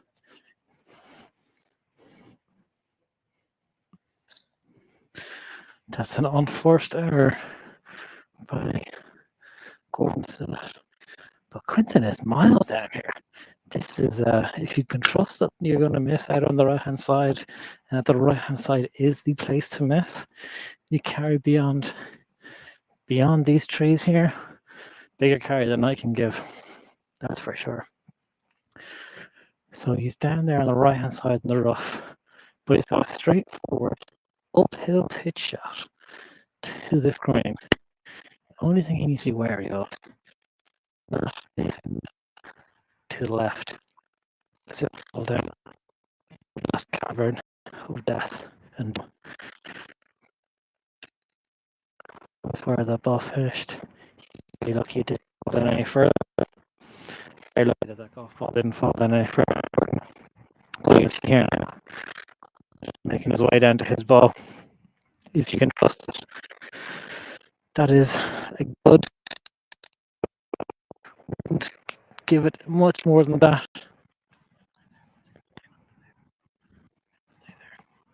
He's just pacing it. I'm not too sure this is the yard he would practice. And what I have is that this is going to be about 33, 34 yards to the middle of the green. As we said already, the pin is 8 paces on from the front of the green, about 6 paces on from the left, in from the left.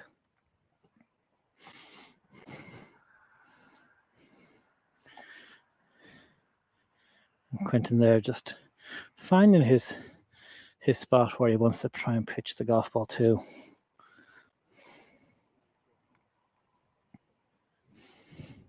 He and I were chatting there as we were walking up the fairway, and he's well aware of the scores, not only in his own match, but in the 4 other matches going on as well. And in his own words, this is crunch time now.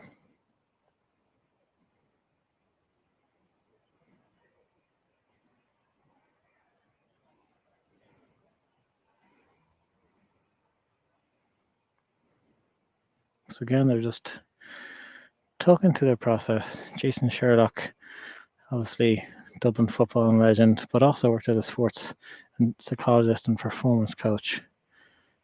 Keen golfer, very good golfer himself. The ball's up. It's going to need to travel. And honestly, a bit of an unforced error there by Quinton as well.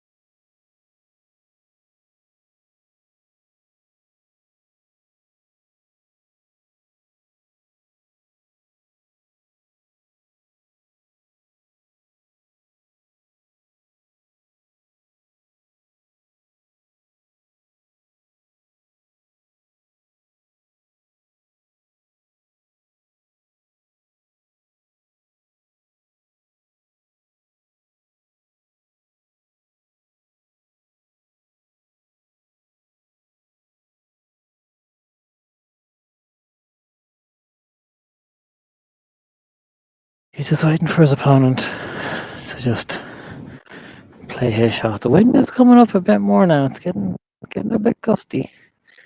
Getting a little bit windier.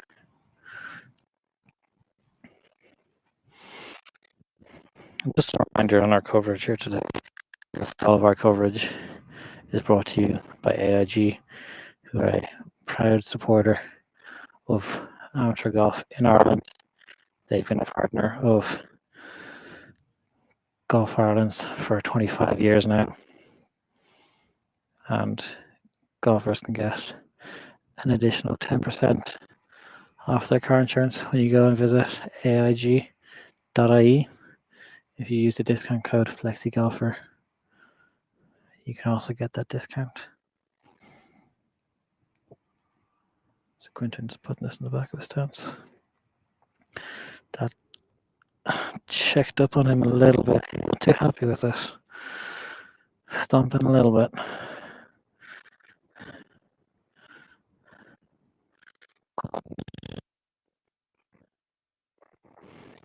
Here's the opportunity to pull one in tight. Potentially hold it. A good shot. But it's run on. Considerably. So neither of these gentlemen have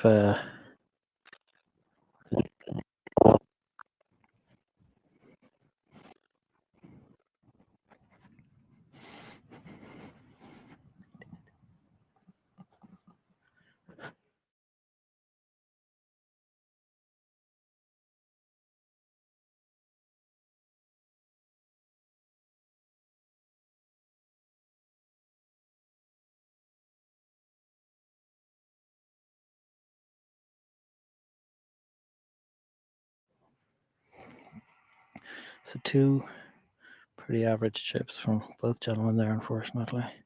Both leaving themselves 4.5 foot. Gordon said, despite being considerably closer, his first person to go now is to save his par.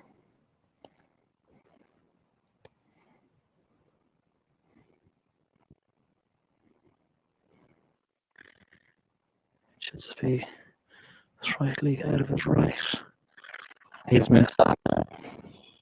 Frustration being shown as well. Opportunity now for Quentin Carew to go 3 up through 12 holes. An update on scoring as well for you across all 5 matches. Dara O'Shukru is 1 up through 12. Paul Coughlin dropped a shot and is now 3 up over Dean McMahon of Castle Troy.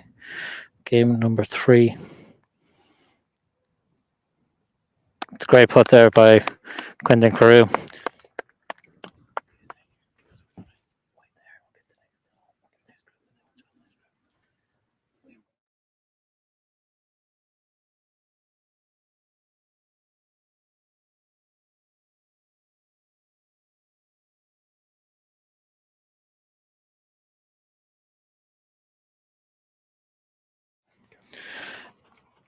Quentin Carew there in match number 4 extends his lead to 3 up through 12 over Gordon Sillett. And in match number 5, the final match, Patrick Burnham is 3 up over Mark Duke, has through 9 holes.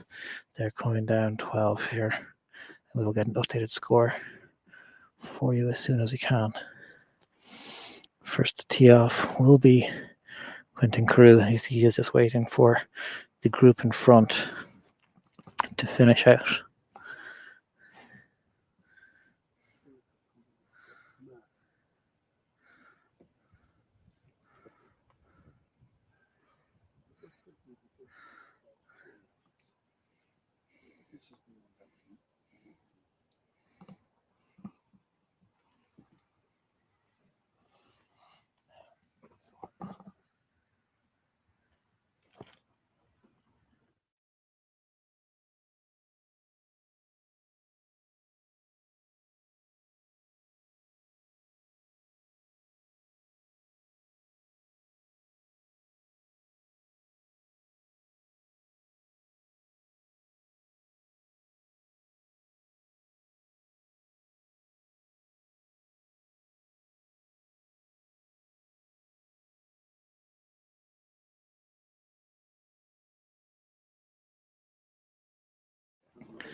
Gwen Cruz tee shot there, started on the right hand side.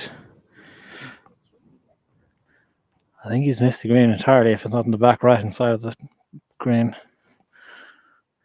He's not particularly thrilled with that one though.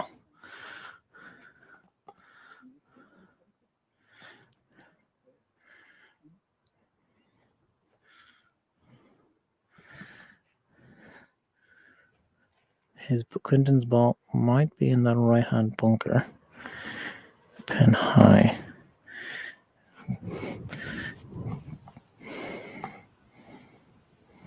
He's hanging his head though, he's not happy with it.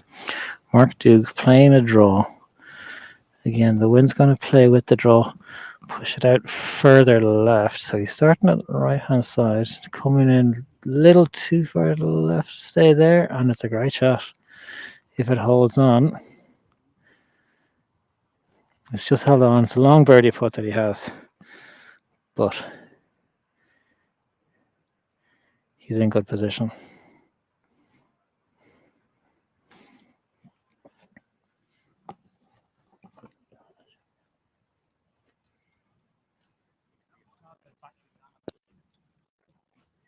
I don't think so. But it just says battery end. Oh, It said battery low, and then now it's. Since last like 10%. Yeah, but it's better now than. I made sure I got those shots anyway. But Do you want a drink? I'm actually no, I'm Do you want not. the water? Yeah, I've drank most of it.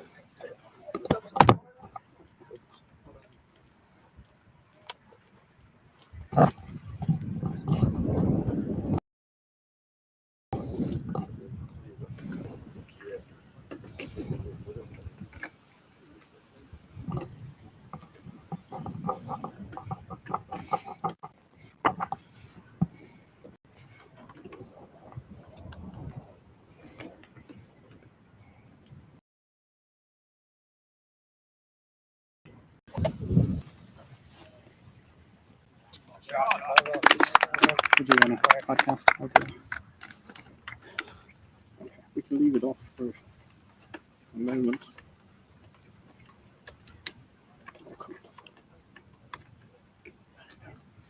We just need to. It's just.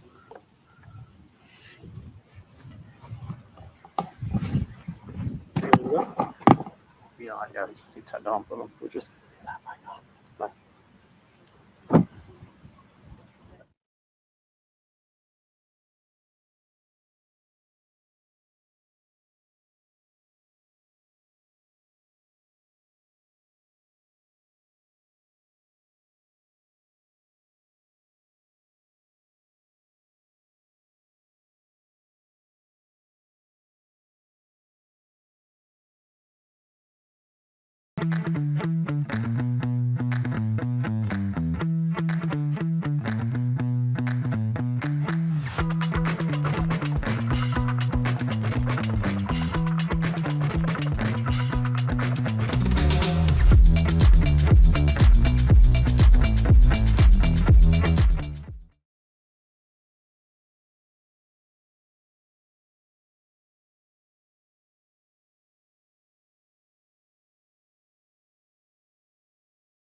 Okay, and so the final match of the day.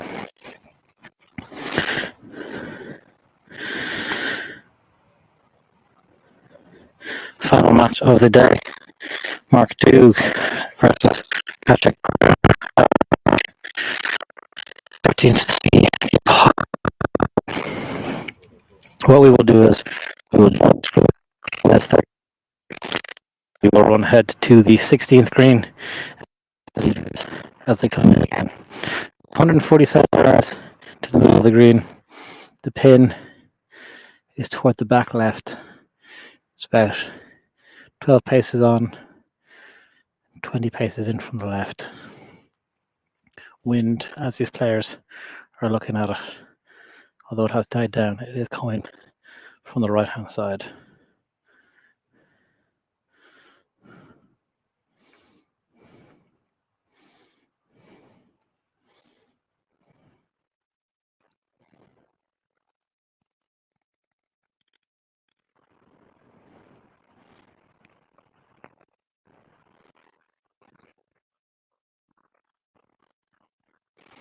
Up on the tee now first is Mark Duke.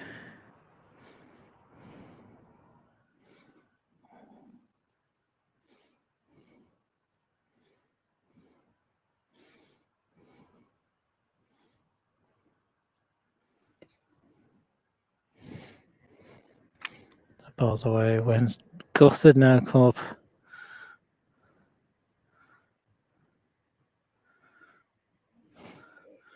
It's a good shot.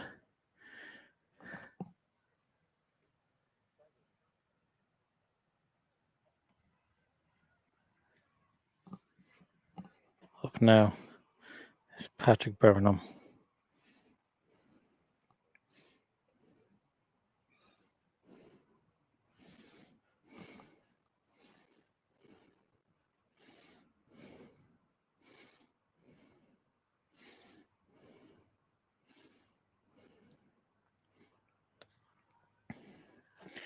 The ball's away also.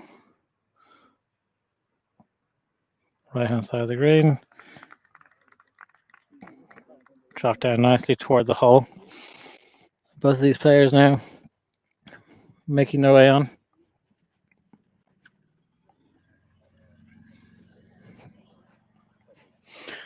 Mark Doug striding.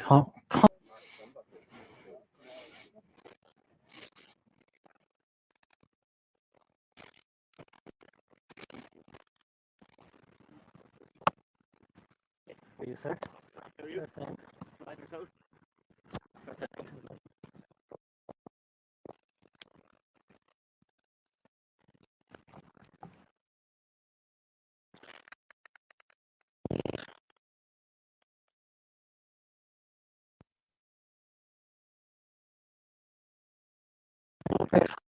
Very, as Ethan said, this is crunch time now, so it's very exciting.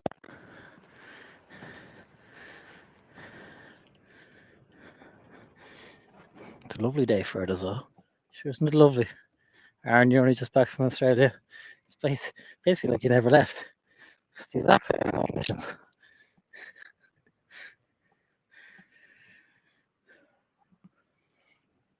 So 2 good shots there. Mark Doug just holding, or yeah, just off the front of the green.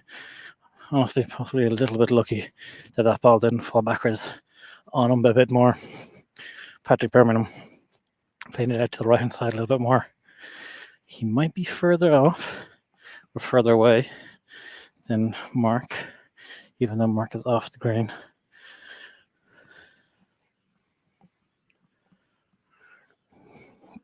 No, it will be Mark who will be first to play here.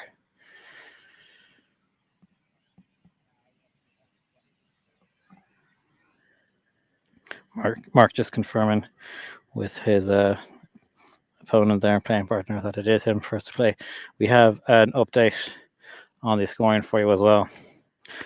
Match number 1 is all and finished.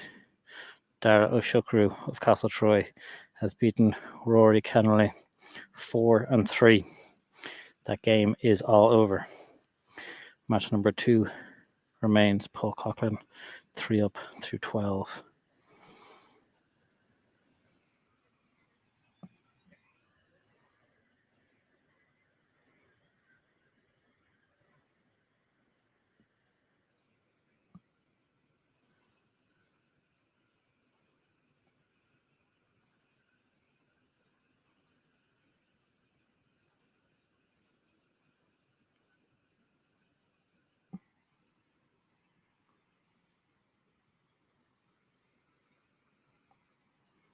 Mark just came up out of that a little bit.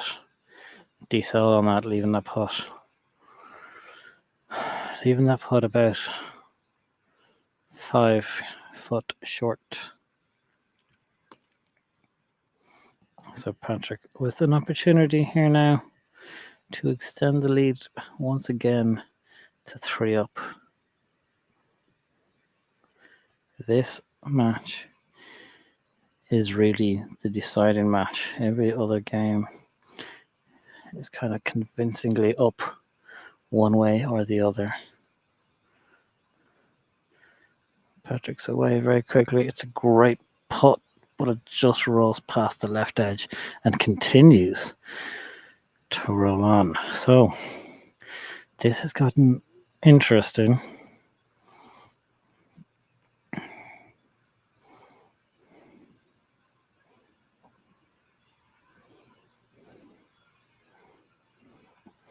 Mark 2 just stepping them out just to make sure that it is in fact still Patrick's turn. So all of a sudden he has a tricky uphill into the wind putt to save his par. These are one of those tricky moments that just as easily as he could make this, it could fall Mark Doug's way of Castleknock also. But this is a very engaging battle between Castleknock and Castletroy. It's clutch. It's a clutch putt there by Patrick Birmingham, making sure not to give up any inch to Mark Doug. And now, as the question was asked of Patrick just a moment ago, Mark is being told to respond. He's given this putt all of his attention.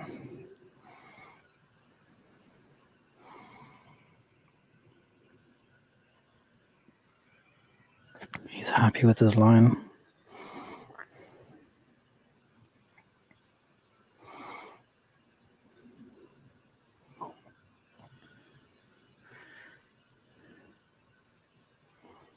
Stands over the ball, looks at the hole, putters back, walks it in, makes his par, and that's a fantastic hole halved in pars in 3. So we're going to take a quick ad break here now, and then we will join the first match again over on the 16th hole. We'll be back to you after this.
This is the level of commitment that AIG and Bogeyman Golf Coverage has given you.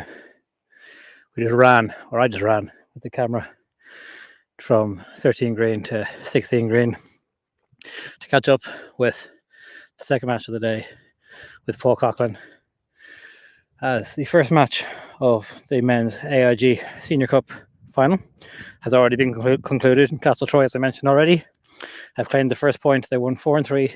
Dara O'Shukru has beaten Rory Cannelly. Paul Coughlin, according to scoring, is 3 up through 12.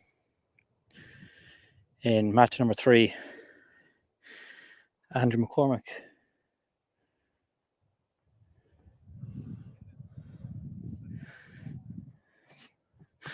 match number 3, Andrew McCormick 5 up over Ian O'Connell of Castleknock. Match number 4, Quinton Carew is 3 up over Gordon Sillett. The fifth match, the final match, is the deciding match, because in all the other matches it is at least 3 up either way. It's going to come down to Mark Doug versus Patrick Birmingham. It is as much tension as you can get, as Paul Coughlin fires his approach to 16, middle of the green.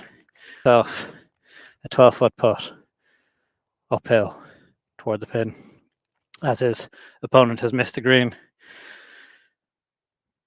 The advantage is I've run it. I forgot what I was going to say there, Aaron. Let's just go see what Dean McMahon has in store for him. He just missed the green to the right hand side here on the bunker. So pitch, we'll take it from here. So he has a downhill lie going away from him. He has to chip it over a bunker, but he's got a fair bit of green to work with. His opponent, Paul Coughlin, on the other hand, has a relatively straightforward uphill putt for his birdie. If Paul can close this match out on this hole, we're back to even Stevens.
Patrick here has a tricky enough chip, but it wouldn't really cause many problems. Pop it up in the air. That sounded a little bony. And that's run to the back of the green. But the slope of the green has pushed the ball back a little bit toward.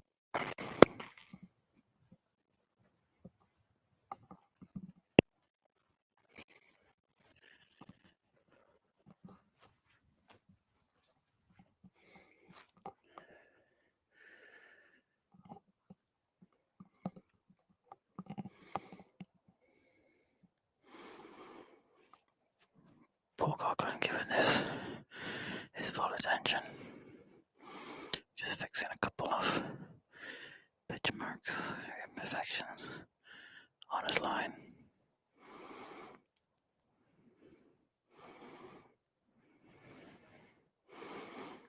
This putt should fall from his left or right. About 2 cups. He looks ready. And that was exactly it. And that is game. That is set. That is match. Paul Coughlin has won the first point for Castleknock Golf Club over Castle Troy. As it stands now, it is 1 win apiece. And Paul has won the first point for Castleknock Golf Club. Let's go take a quick ad break. And we'll be back to this, where hopefully we'll have a quick word with Paul Coughlin.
We have confirmation on a couple more scores here for you in the match. Apologies for looking at my phone. It is just the only way I can get any kind of up-to-date information for you all. So as we mentioned, match number 1 went the way of Castle Troy. Dara O'Shukru with a 4-3 win over Rory Kennelly. Match number 2, Castleknock struck back. Paul Coughlin with a 3-2 victory over Dean McMahon. Match number 3, Castle Troy extend the lead by 1 once again with a 5-4 win for Andrew McCormick. It is all coming down to these final 2 matches. Quinton Carew is 3 up over Gordon Sillett, and a final match through 12 holes. Patrick Birmingham, as we just saw, is 2 up through 13 holes over Mark Duke of Castleknock. It is it's a tense affair. This is a battle of Leinster versus Munster as Castle Troy take on Castleknock. It's real medieval warfare. Love to see it. The battleground is a golf course. One is another. You could go on further with the analogy if we want and have nights and the rest of it, but I kind of run out of things to say because I just came up with that on the fly. But you can see the crowds here behind us as I step out of shot. People following, and from what I'm saying,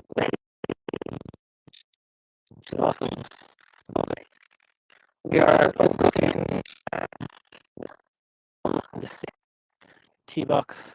It's one of those interesting crossover points where in the distance there you might be able to see the elevated tee boxes as there's a little bit of crisscross.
Brendan can explain it a little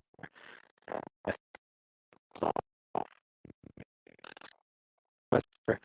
Gordon must remain impartial at the bogeyman.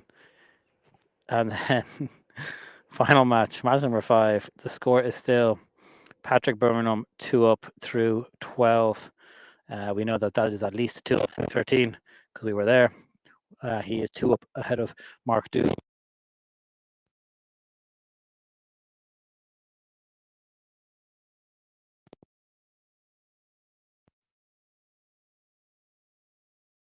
It's getting exciting.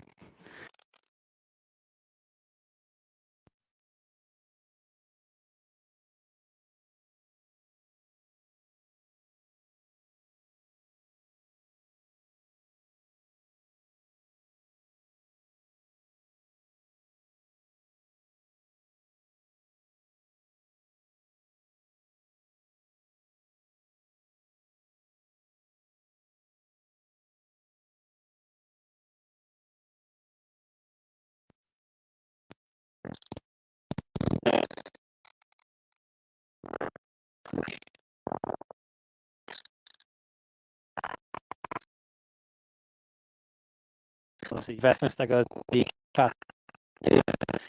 we weren't really into that equipment.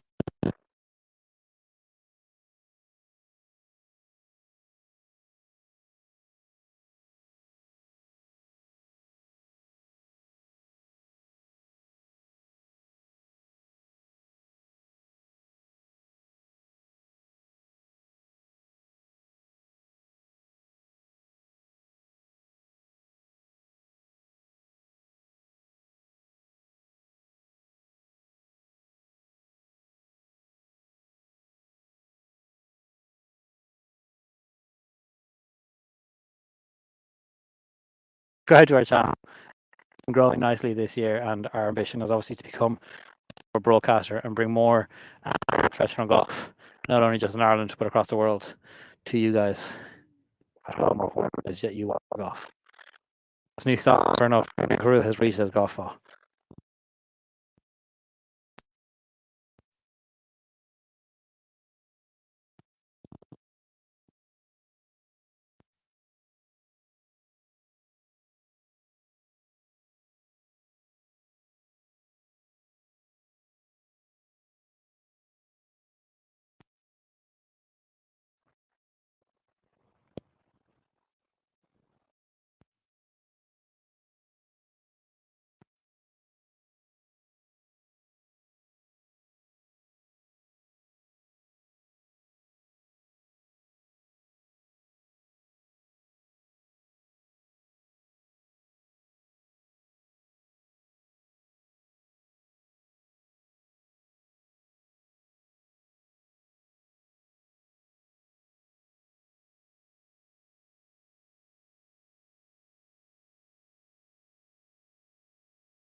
By Quentin.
So, as I was saying back when we were down the middle of the fairway, if you could please subscribe to the YouTube channel. It means the absolute world to us.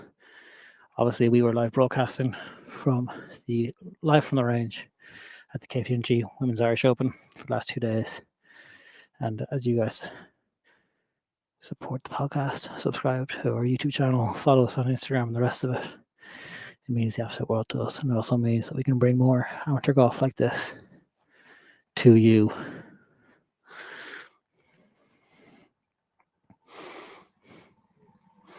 Crowds continue to amass here at Carlow Golf Club.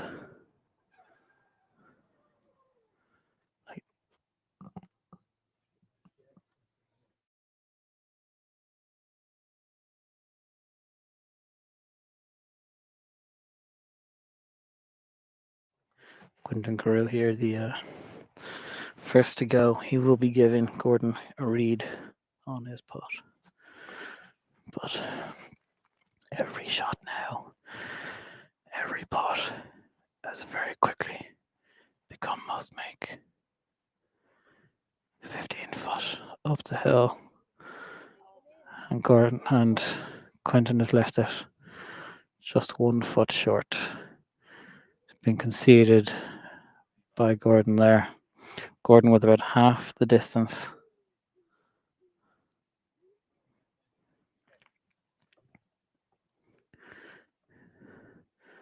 He's about half the distance. Same putt. But this is the opportunity now to get the game to all square through 16 holes. He's just stepped off of that putt there. Going through his practice routine once more.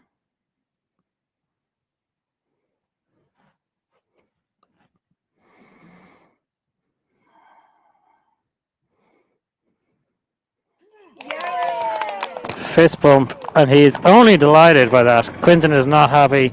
This match has gone to all square in the last 3 holes now. This has run away from Quentin Carew quite significantly. This match is now back to all square.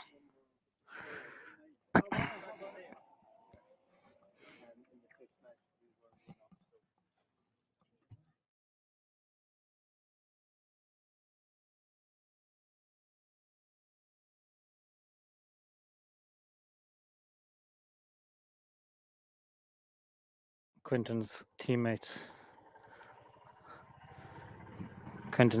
now rallying around him here on 17T, the par 3.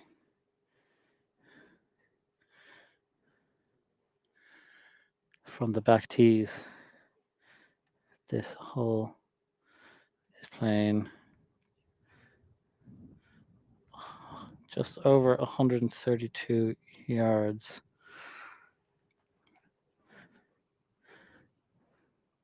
It's playing a little bit closer to 140 yards. It's the back pin. The wind is off of the right-hand side. Gordon again, first on the tee.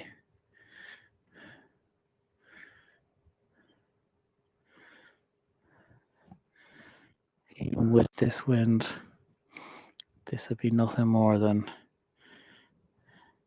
an 8 iron, more likely a 9 iron.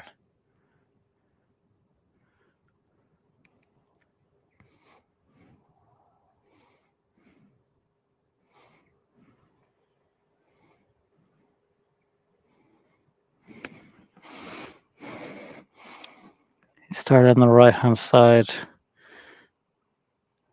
It may just have hung on to the back right of the green, but silence from the spectators down by behind the green would indicate that it has missed the green entirely.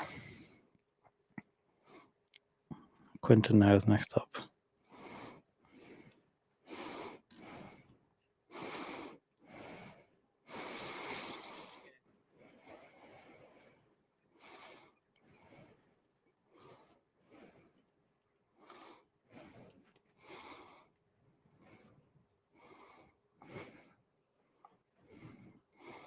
Quinton stepping up on this quickly Myself and Jason happy with the number, happy with the club.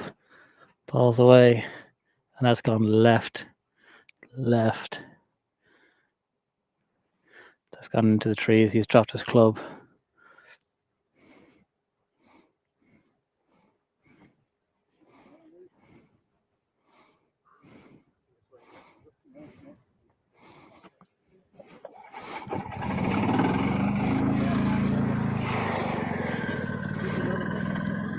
It's fine. Lawrence, he's gonna hit. He's thinking about hitting one more.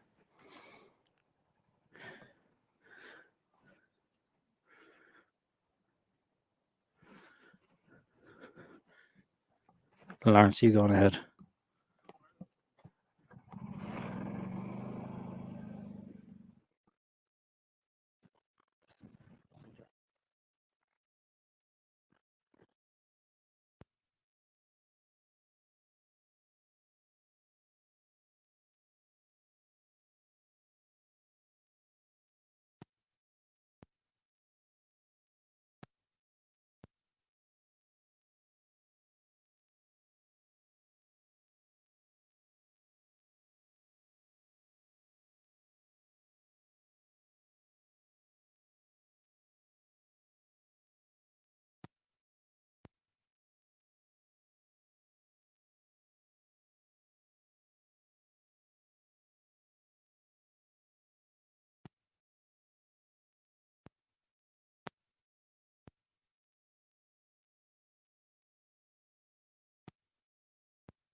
Okay.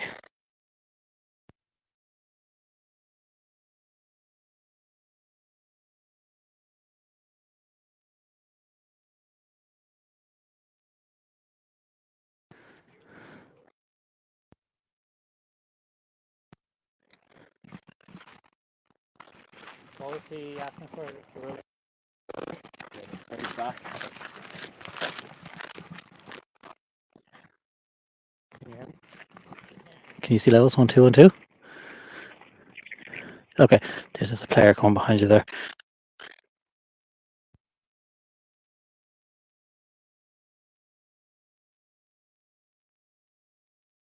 Cast beforehand.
So what happened there is Quentin Carew just got a medical pause in timing, essentially.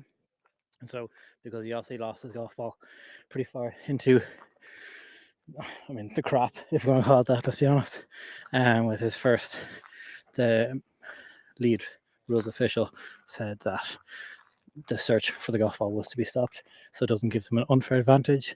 So time for him to look for his golf ball has resumed now because he is back here on site. But chances are that golf ball is gone.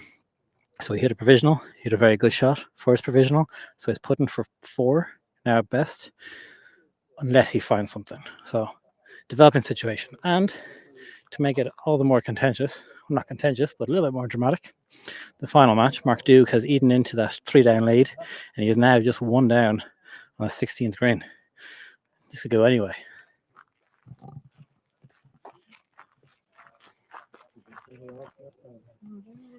And he's found it.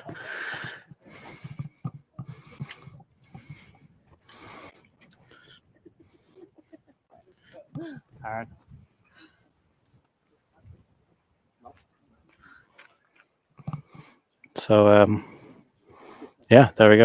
I was pretty convinced that golf ball was gone now myself, but it has been found. It is going to be far from an easy second shot that he has. But now both gentlemen playing their second shots. Gordon said just went right over the green, but straightforward enough chip shot, pitch shot for him, as long as he doesn't throw the golf ball beyond the flag, because the flag is here on the back of the green on a bit of a tier.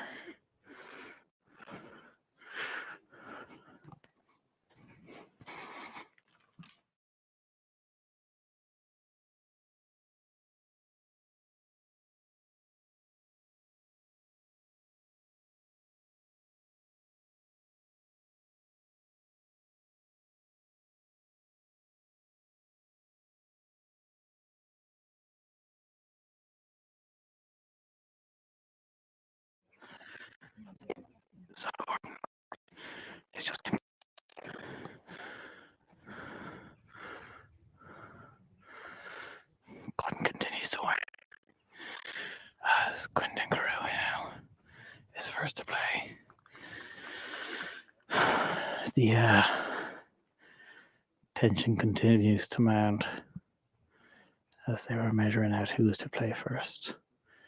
Gordon still measured at 23 yards. And that golf ball went absolutely nowhere. Absolutely nowhere for Quentin Carew. So he's now searching for his golf ball. This could get from bad to worse very quickly.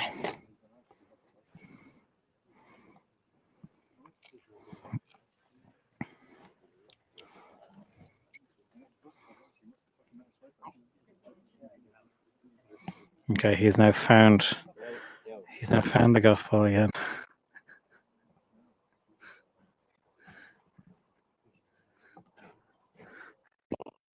Here's the shot. Right.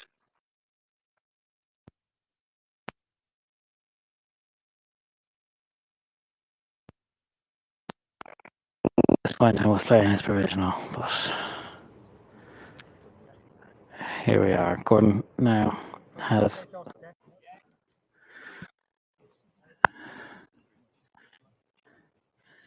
the opportunity now to take the lead in this match for the first time in the back nine.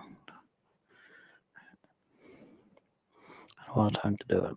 He had a big fist bump on 16 green when he made that putt. And that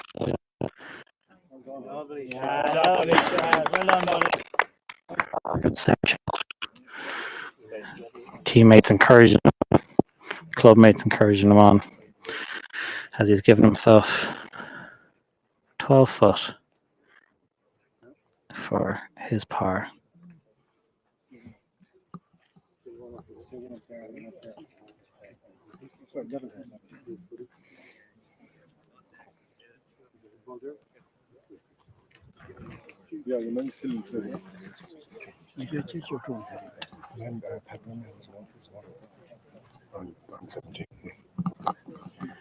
And in the final game, Pat Birmingham remains one up over Mark Duke.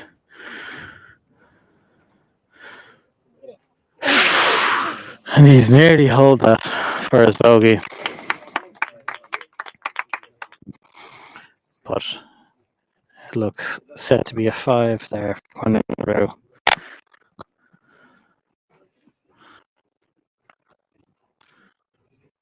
Gordon Sillett now with a chance for par. Got one up with one to play.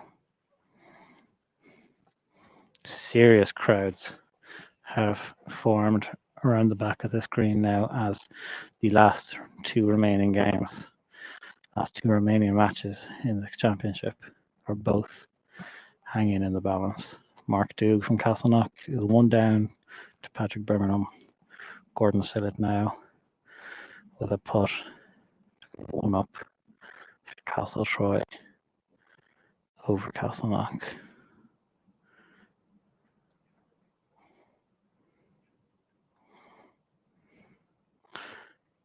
Tentative, but that is enough to get one up.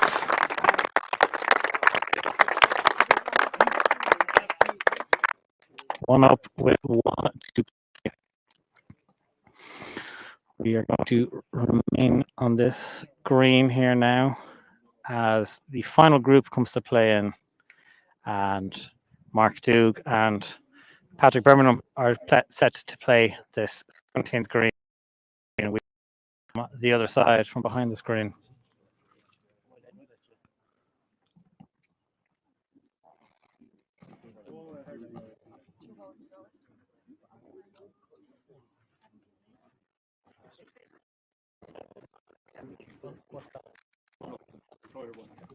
One of them both. Right.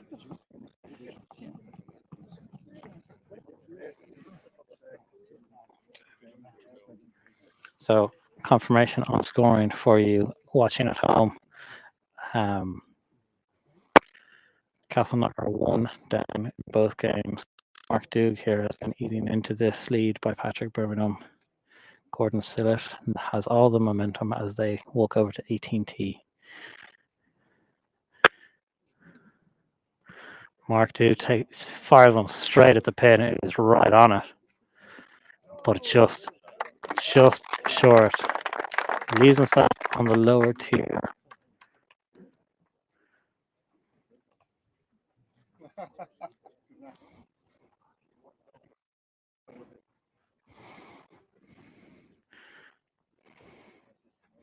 Patrick Birmingham now 1 up. He knows what he has to do. Anything inside Mark Duke, and he is in a position. A little bit to hit.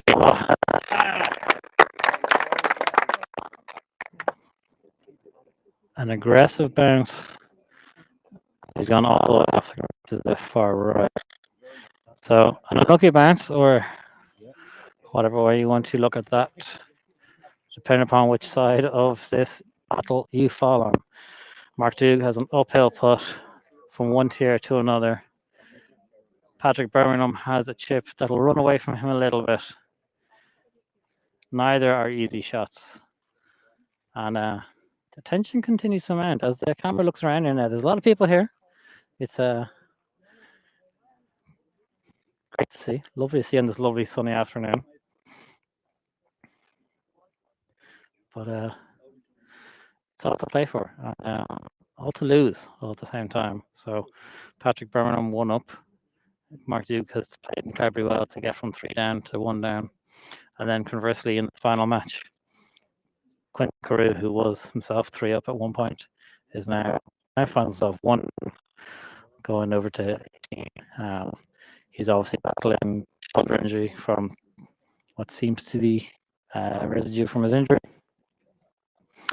And then here in this ultimate match, in this final match, momentum appears to be swinging Mark Duke's way. But as both players slowly make their way to the green through the many fans watching, we will just stand here, wait, and we'll let the drama unfold. There's not a whole lot that we can do apart from just watch it. I'm really hoping that some dramatic moment, the 2 players will just emerge over my right shoulder, and there'll be plenty of noise and whooping and hollering and the rest of it. But it's just really, really quiet right now, actually, if I'm going to be completely honest with you. And here he comes now, Mark Duke, the first of the competitors to come through.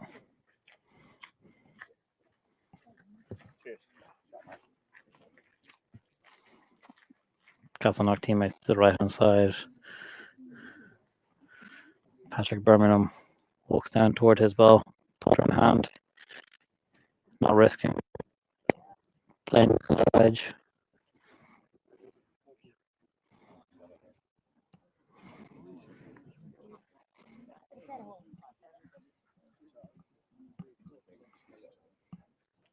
Patrick Birmingham will be the first to play here.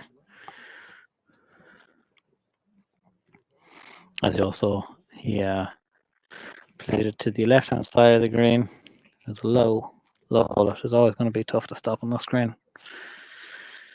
It hit that mound where Patrick's caddy is standing, banged it across the green, and just rolled off by about 8 to 10 feet. So, a long way to go out here now.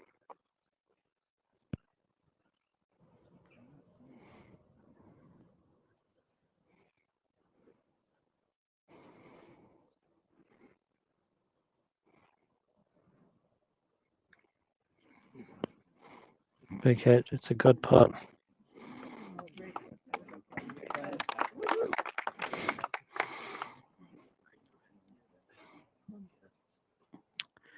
And he's left himself 4 foot there for that par putt. Left himself just below the hole. He's got right to left uphill. This putt now for Mark Duke will fall considerably from his left to right.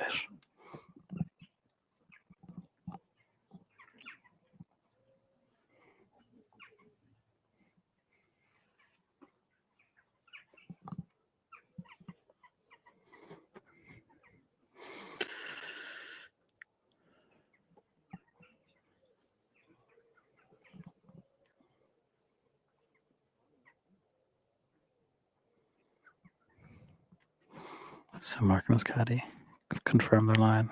Both of them are happy with it.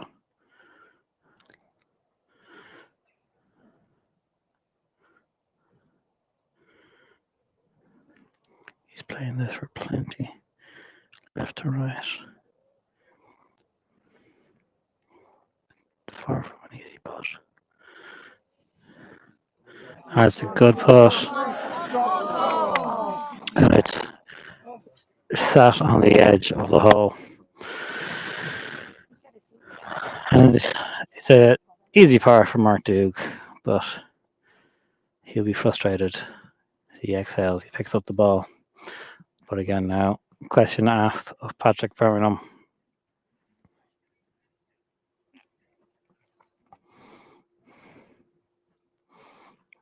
He has to make this to remain one up and go down the last hole. Simple, miss this, it's all square.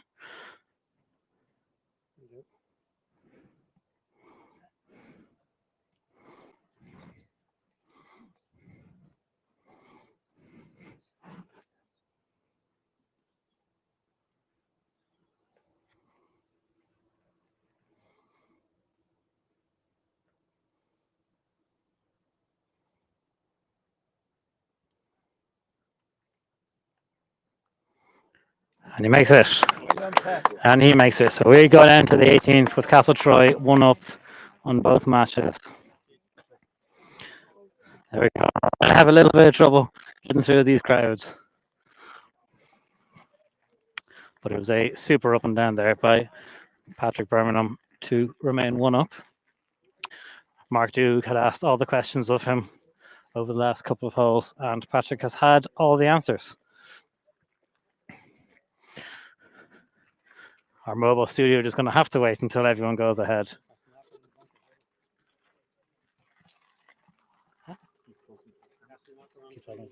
Just take an ad break. So what we'll do is we'll take a quick ad break. We'll probably come out of the ad break.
Okay, and we are back. Are we back? We are back. And we're back with Mark Duke on the 18th tee here now. One down.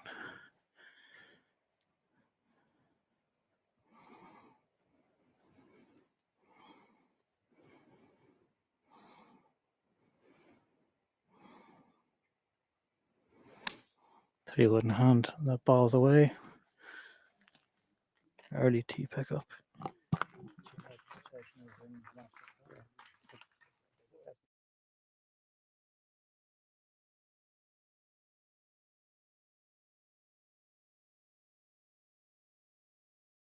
As Patrick Birmingham takes the tee, setting up for the cut, driver in hand. He takes an aggressive line. That'll carry over all of the trouble. He shall be fine. And then a quick update on scoring and the situation as it stands right now on the penultimate match with Quentin Carew. He is currently on the green in a second shot, and Castletroy are in the greenside bunker. So although Castletroy are one up, and Gordon Sillett is one up in his match, he is in the greenside bunker as Quentin Carew is on the green. So this looks like it could very likely go extra holes. Telling you what, walking backwards, that's a skill that I have not quite mastered. But we'll continue on here and we'll just follow the crowds in. If this goes extra holes, it goes extra holes. Patrick Birmingham maintains his 1-up lead. You okay? Patrick Birmingham maintains his 1-up lead over Mark Duke, who has fought valiantly, it has to be said. And that putt that he had on 17, just to sit in the lip. A few fans who are following the group were saying that he's had a number of those today. So he might feel a little hard done by, but at the same time, to have brought it back to just 1 down is a great feat, as they are now both making their way down 18 fairway. Castle Troy's fight back in this, having been down in 3 of the matches. No, never mind. They were up in 3 of the matches. Their fight back in this Quinton Carew match and Gordon Stillett has been fantastic. It's been great to watch. Carlow Golf, as always, is fantastic. As I mentioned, Paul Coughlin's played in a number of the amateur championships this year. Quinton Carew obviously won the Irish Close, the AIG Men's Irish Close Amateur Championship a couple of years ago. Mark Duke played in the Close a couple of weeks ago in Dunleary. 2 weeks ago, was that? It was just 2 weeks ago. So the caliber of golf here, both on the men's and the women's side, is incredible, as you'd expect nothing less. And Carlow Golf Club is equally as impressive from a venue perspective. Course is really firm underfoot. Fairways are lovely, obviously rolling fairways. But greens have been lovely and receptive. I was talking to a few of the players. And they were saying that they played practice rounds here a few weeks ago, and greens were a little firm. But obviously, with the amount of rain that we've had now over the last few weeks, greens have become a lot more receptive. And although the fairways are very firm and getting a lot of run, greens are getting that level of spin that these players would be hoping for and looking for. So it seems like perfect conditions really for a championship, and worthy of whatever club here is going to go on and become the AIG Men's Senior Cup champions. Looking down here toward the clubhouse, trying to survey both matches at the same time. Quinton Carew here on the right-hand side, just in the rough, and Patrick Birmingham, left-hand side, carried over all the trees with his driver. Mark Duke, not Quinton Carew. That's my fault. I was looking up ahead. Quinton Carew was there on the green, himself and Jason Sherlock, surveying things.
And another massive fist bump from Gordon Sillett there, who has won their match, and that means that Castle Troy are the AIG Men's Senior Cup champions. It's finished here in the fairway for Mark Doug. It's finished for Mark Doug. Patrick Birmingham has won it, and we will just follow Patrick on his way now. He's going to pick his ball up. He's going to go and rejoin his teammates. Patrick, congratulations. Well done. Very much. What's your name? Sorry, Johnny. Johnny Nice to meet you, Thanks. Congratulations. Sure, have a walk. I'm sure you join your teammates. Hard fought battle. Absolutely, but sure, it's a final. You wouldn't expect anything else.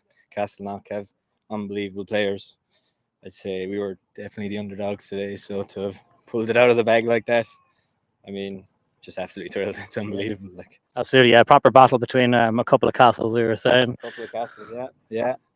Mark Dew made a little bit of a run there at you in the last couple of holes. Yeah, it was some of the toughest golf I've ever played there. Being 4 up early and just him eating away at that lead bit by bit, constantly having to fight to get halves. So look, Mark's a great player. I'd say if we met again, he could easily beat me or be up on me. So it was a great game, played in great spirits. So just absolutely thrilled to have got on the right side of it. Very good, wasn't? Congratulations, and congratulations again, and go and enjoy it with your team. Their celebrations have already begun.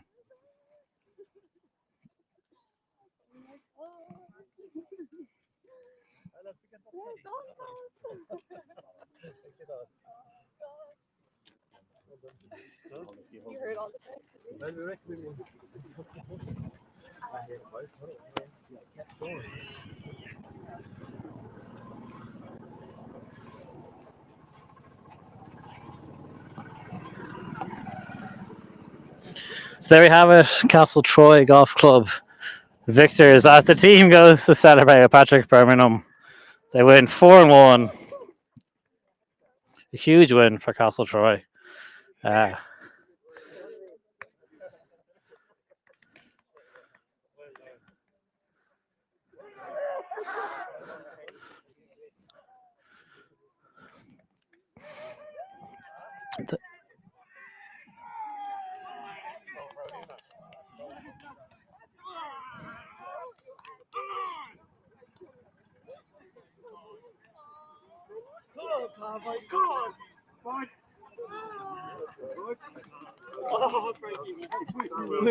You hold the winner, right?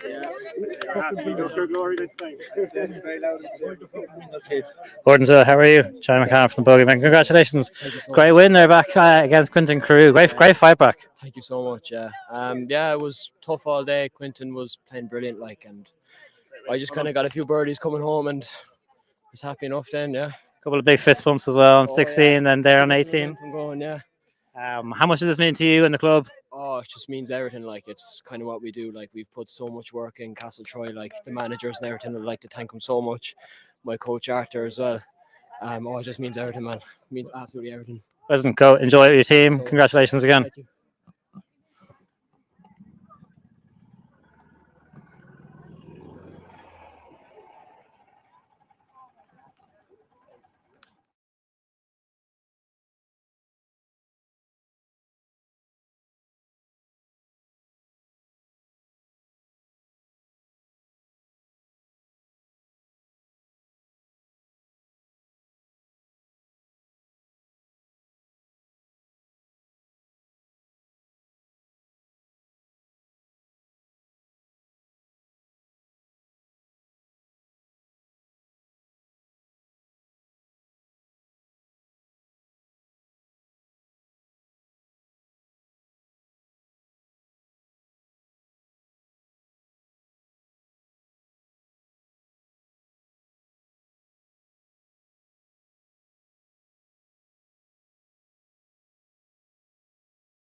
Okay. Yeah. Fine. If we have quick word. I think I want to do this first. Can we do it after? All right, yeah, of course, yeah. Do it now? Listen, Huh? Can we do it after? Is that all right?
commiserations, my friend. Thanks, man. Went all the way down to the last. Yeah. Gordon pushed you all the way to the end. Yeah. Tough game.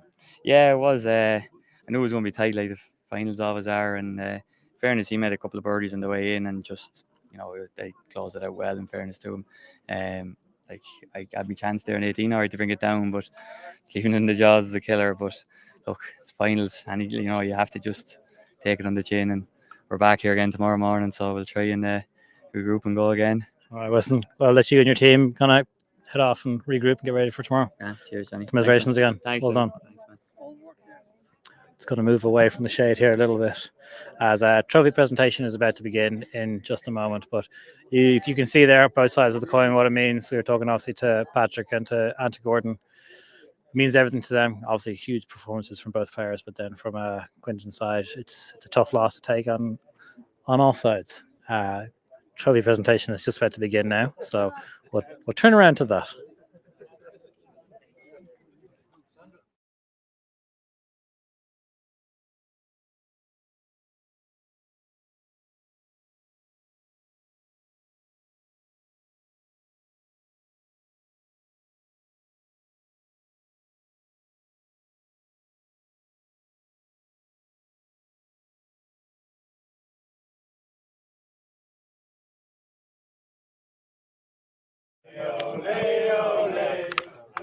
Aiden, come on, let's get going.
Men's Senior Cup.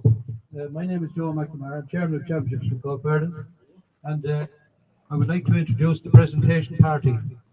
On my left, we have the president of Golf Ireland, Rosemary Tully from Carlow. We have the captains of Carlow, Melissa Walsh and Tony Crowe. President of Carlow, Jeanette Fitzgerald. Managing Director of AIG, Aidan Connaughton, our wonderful sponsor, and the Chair of Leinster Region of Golf Ireland, Siobhan O'Donnell Murphy. And I would like to invite the President of Golf Ireland, Rosemary Tully, to say a few words.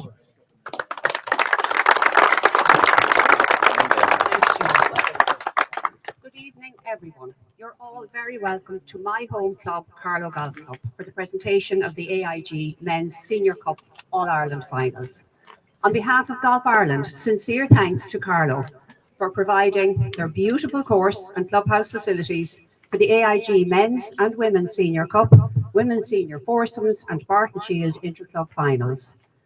The AIG Men's Senior Cup began this year with an entry of 236 clubs. Well done to the teams who played their way to the finals here in Carlow.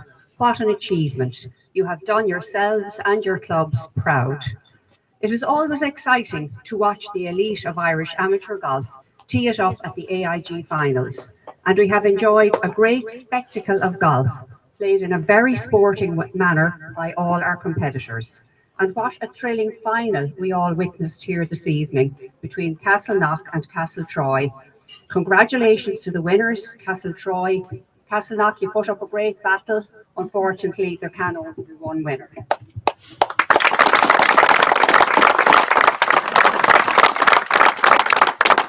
Golf Ireland is hugely indebted to AIG, who have been loyal sponsors to Irish amateur golf for over 25 years. Their sponsorship adds so much to our events, and it is lovely to have Aidan and Brendan with us here today.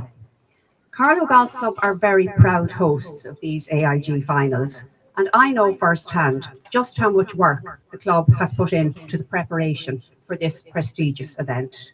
I have a number of thank yous to make, so I think we'll have one big round of applause at the end.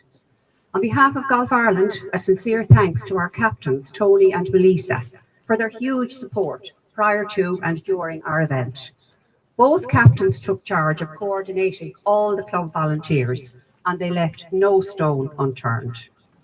Our club operations manager, Anna, was a fantastic liaison between the club and Sandra in Golf Ireland. And my thanks also to Emma in the office for all her assistance. The course has been magnificently presented by our head greenkeeper Tony and his team, who have worked many hours above the norm for this event. Thanks to our club professional Damien and Mary in the Pro Shop for their great support to Golf Ireland, volunteers and staff, and for their assistance to our players and supporters. To our club all-rounder John Webster. Every club needs a John Webster. We really couldn't do without him. Nothing is too much trouble for John, and he came up trumps here again this week. To all the club volunteers who have been invaluable over the last few days, from our car park attendants to our score recorders to the clubhouse presentation team. They have all worked so well in conjunction with our Golf Ireland staff and volunteers to ensure this event ran smoothly and professionally. And finally, a special thanks to our caterer Dave, James, and all the catering staff.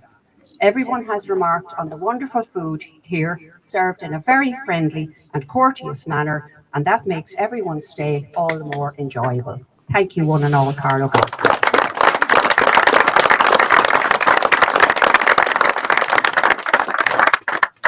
And now to our Golf Ireland staff and volunteers. A big thank you to tournament directors Sandra and Rory for their expert leadership and organisation with this event.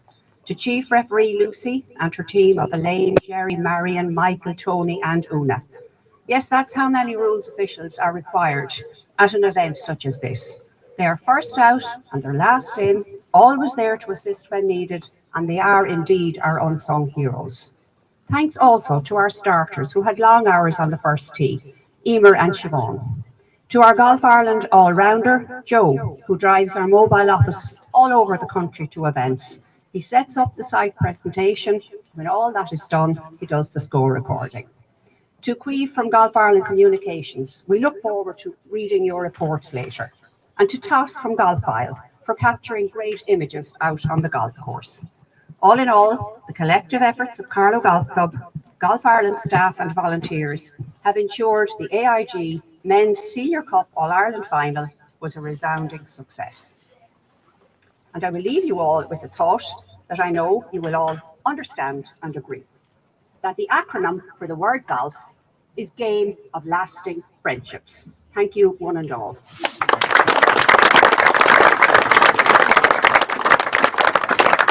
And I will now invite the captain of Carlow, Tony Crowe, to say a few words. Good evening, everybody. It's our pleasure to host the championships here over the past few days. I'd like to congratulate all the teams who took part. The standard of golf has really been outstanding. Us mere mortals are just looking back and admiring the skills on display. So thank you to all those players. To the two teams today, as it was a great final, and unfortunately, so it can only be one winner. So commiserations to Castleknock. I spoke to a woman from Castletroy there a few minutes ago, and I said, yeah, sure, you gave up Liam McCarthy, so I suppose you deserve an All-Ireland. So, congratulations on bringing back the trophy for the first time in a long time, I think.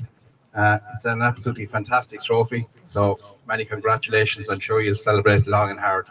So, well done. Thank you. Thanks very much, Tony. We won't tell you here what part of Clare from. I'd now like to invite the Managing Director of AIG, our wonderful sponsors, Sir Aidan Connaughton, to say a few words. Thank you, Joe. Just a couple of things. Firstly, I'd like to echo all of the thanks that Rosemary shared upon everybody. It's difficult to remember everybody, so usually I find it's best not to name names, but because we typically will forget somebody, but you did fantastic, Rosemary, so congratulations and well done. In particular, I'd like to thank the volunteers, and I have to say a huge thank you to Carlow. Congratulations on your 125th anniversary. It's AIG's 25th anniversary this year, sponsoring amateur golf, and we're very proud to do so and to continue doing so. We've had a fantastic relationship with Golf Ireland over those 25 years, and I have to say we've always pushed an open door when it has come to looking for funds in order to support Golf Ireland, because we see it back in absolute droves. So thank you to everybody at Golf Ireland. Big thanks to Toss again. You always seem to get the right photograph at the right time, and Golf File. And in particular, thanks to Brendan McKenna, who's our man on the ground, who attends most of the events throughout the year. I'm not able to make most of them myself, but I do try and always make the finals. And I have to say, you know, to Castleknock, commiserations, but remember, this is a tournament of champions, so you've already come through the regionals, so you are champions of Leinster, and well done on that. There'll be another year and there'll be another time, so look forward to that. To Castletroy, congratulations, a fantastic win, and really genuinely a pleasure to watch the golf out there. It was absolutely fantastic and riveting right up to the end, so well done to everybody. Just a safe home, take care, and thank you again for all of your support of AIG and Golf Ireland. Thanks very much, Ed. I'd like a presentation of prizes. The runners-up, Castletroy. Sorry, Castleknock, apologies everybody, Castleknock. And I'd like to invite the manager from Castleknock, John Newcomb, to receive his captain's medal and to call up his members of his team.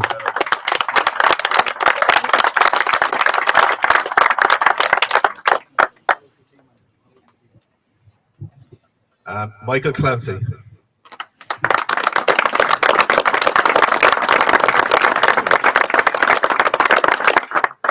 Paul Coughlin.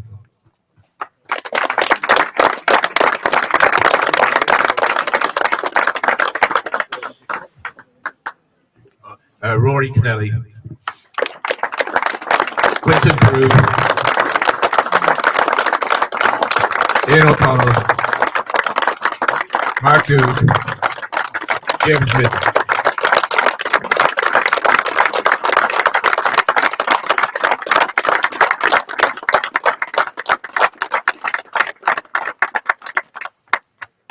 And finally, Castle Troy, thanks, wonderful game. You're deserving winners. Thanks very much and well done. Thank you.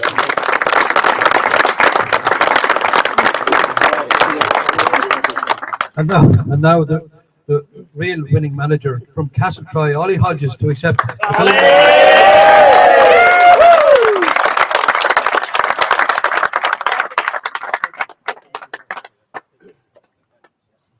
I'd just like to say a few words before we do the medals. To our guys, fantastic effort, fellas. Absolutely brilliant. Couldn't be proud of you. Castleknock, thank you very much. John and your group, was a fantastic game today. Went right down to the wire. Could have honestly gone either way. When the matches go down to the 18th like that, it's a tough way to lose. But look, the matches were played in great spirit. You were great opponents, and congratulations for getting to this point of the competition. It's a great achievement, and I hope that in the Barton Shield you get to maybe go one step better, but also come back to this stage in future years and maybe get the opportunity to win this trophy. Well done, mates.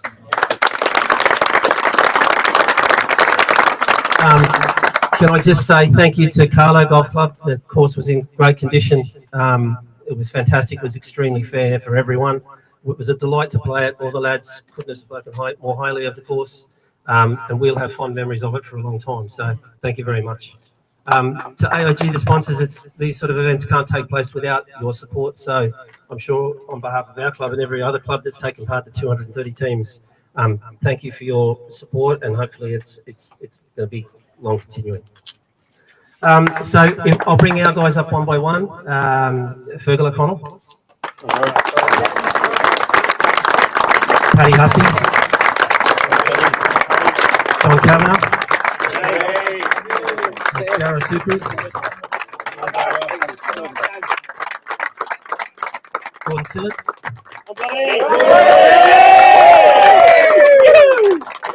Pat Birmingham.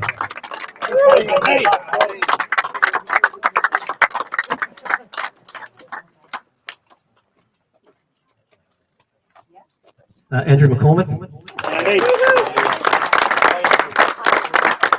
And Dean McMahon. And I'd like Dean and Andrew to accept the trophy on behalf of the club, please. On, boys. On, boys. Don't drop it now, Dean.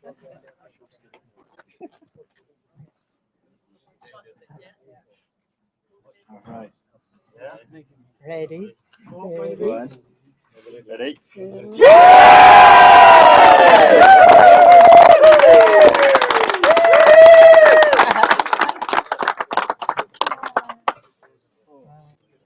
Just thanks to all the supporters from Castle Troy that came today. Fantastic support, and we're looking forward to seeing you back at the club in about 2 hours' time. Thanks, guys. Safe home, everyone.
Okay.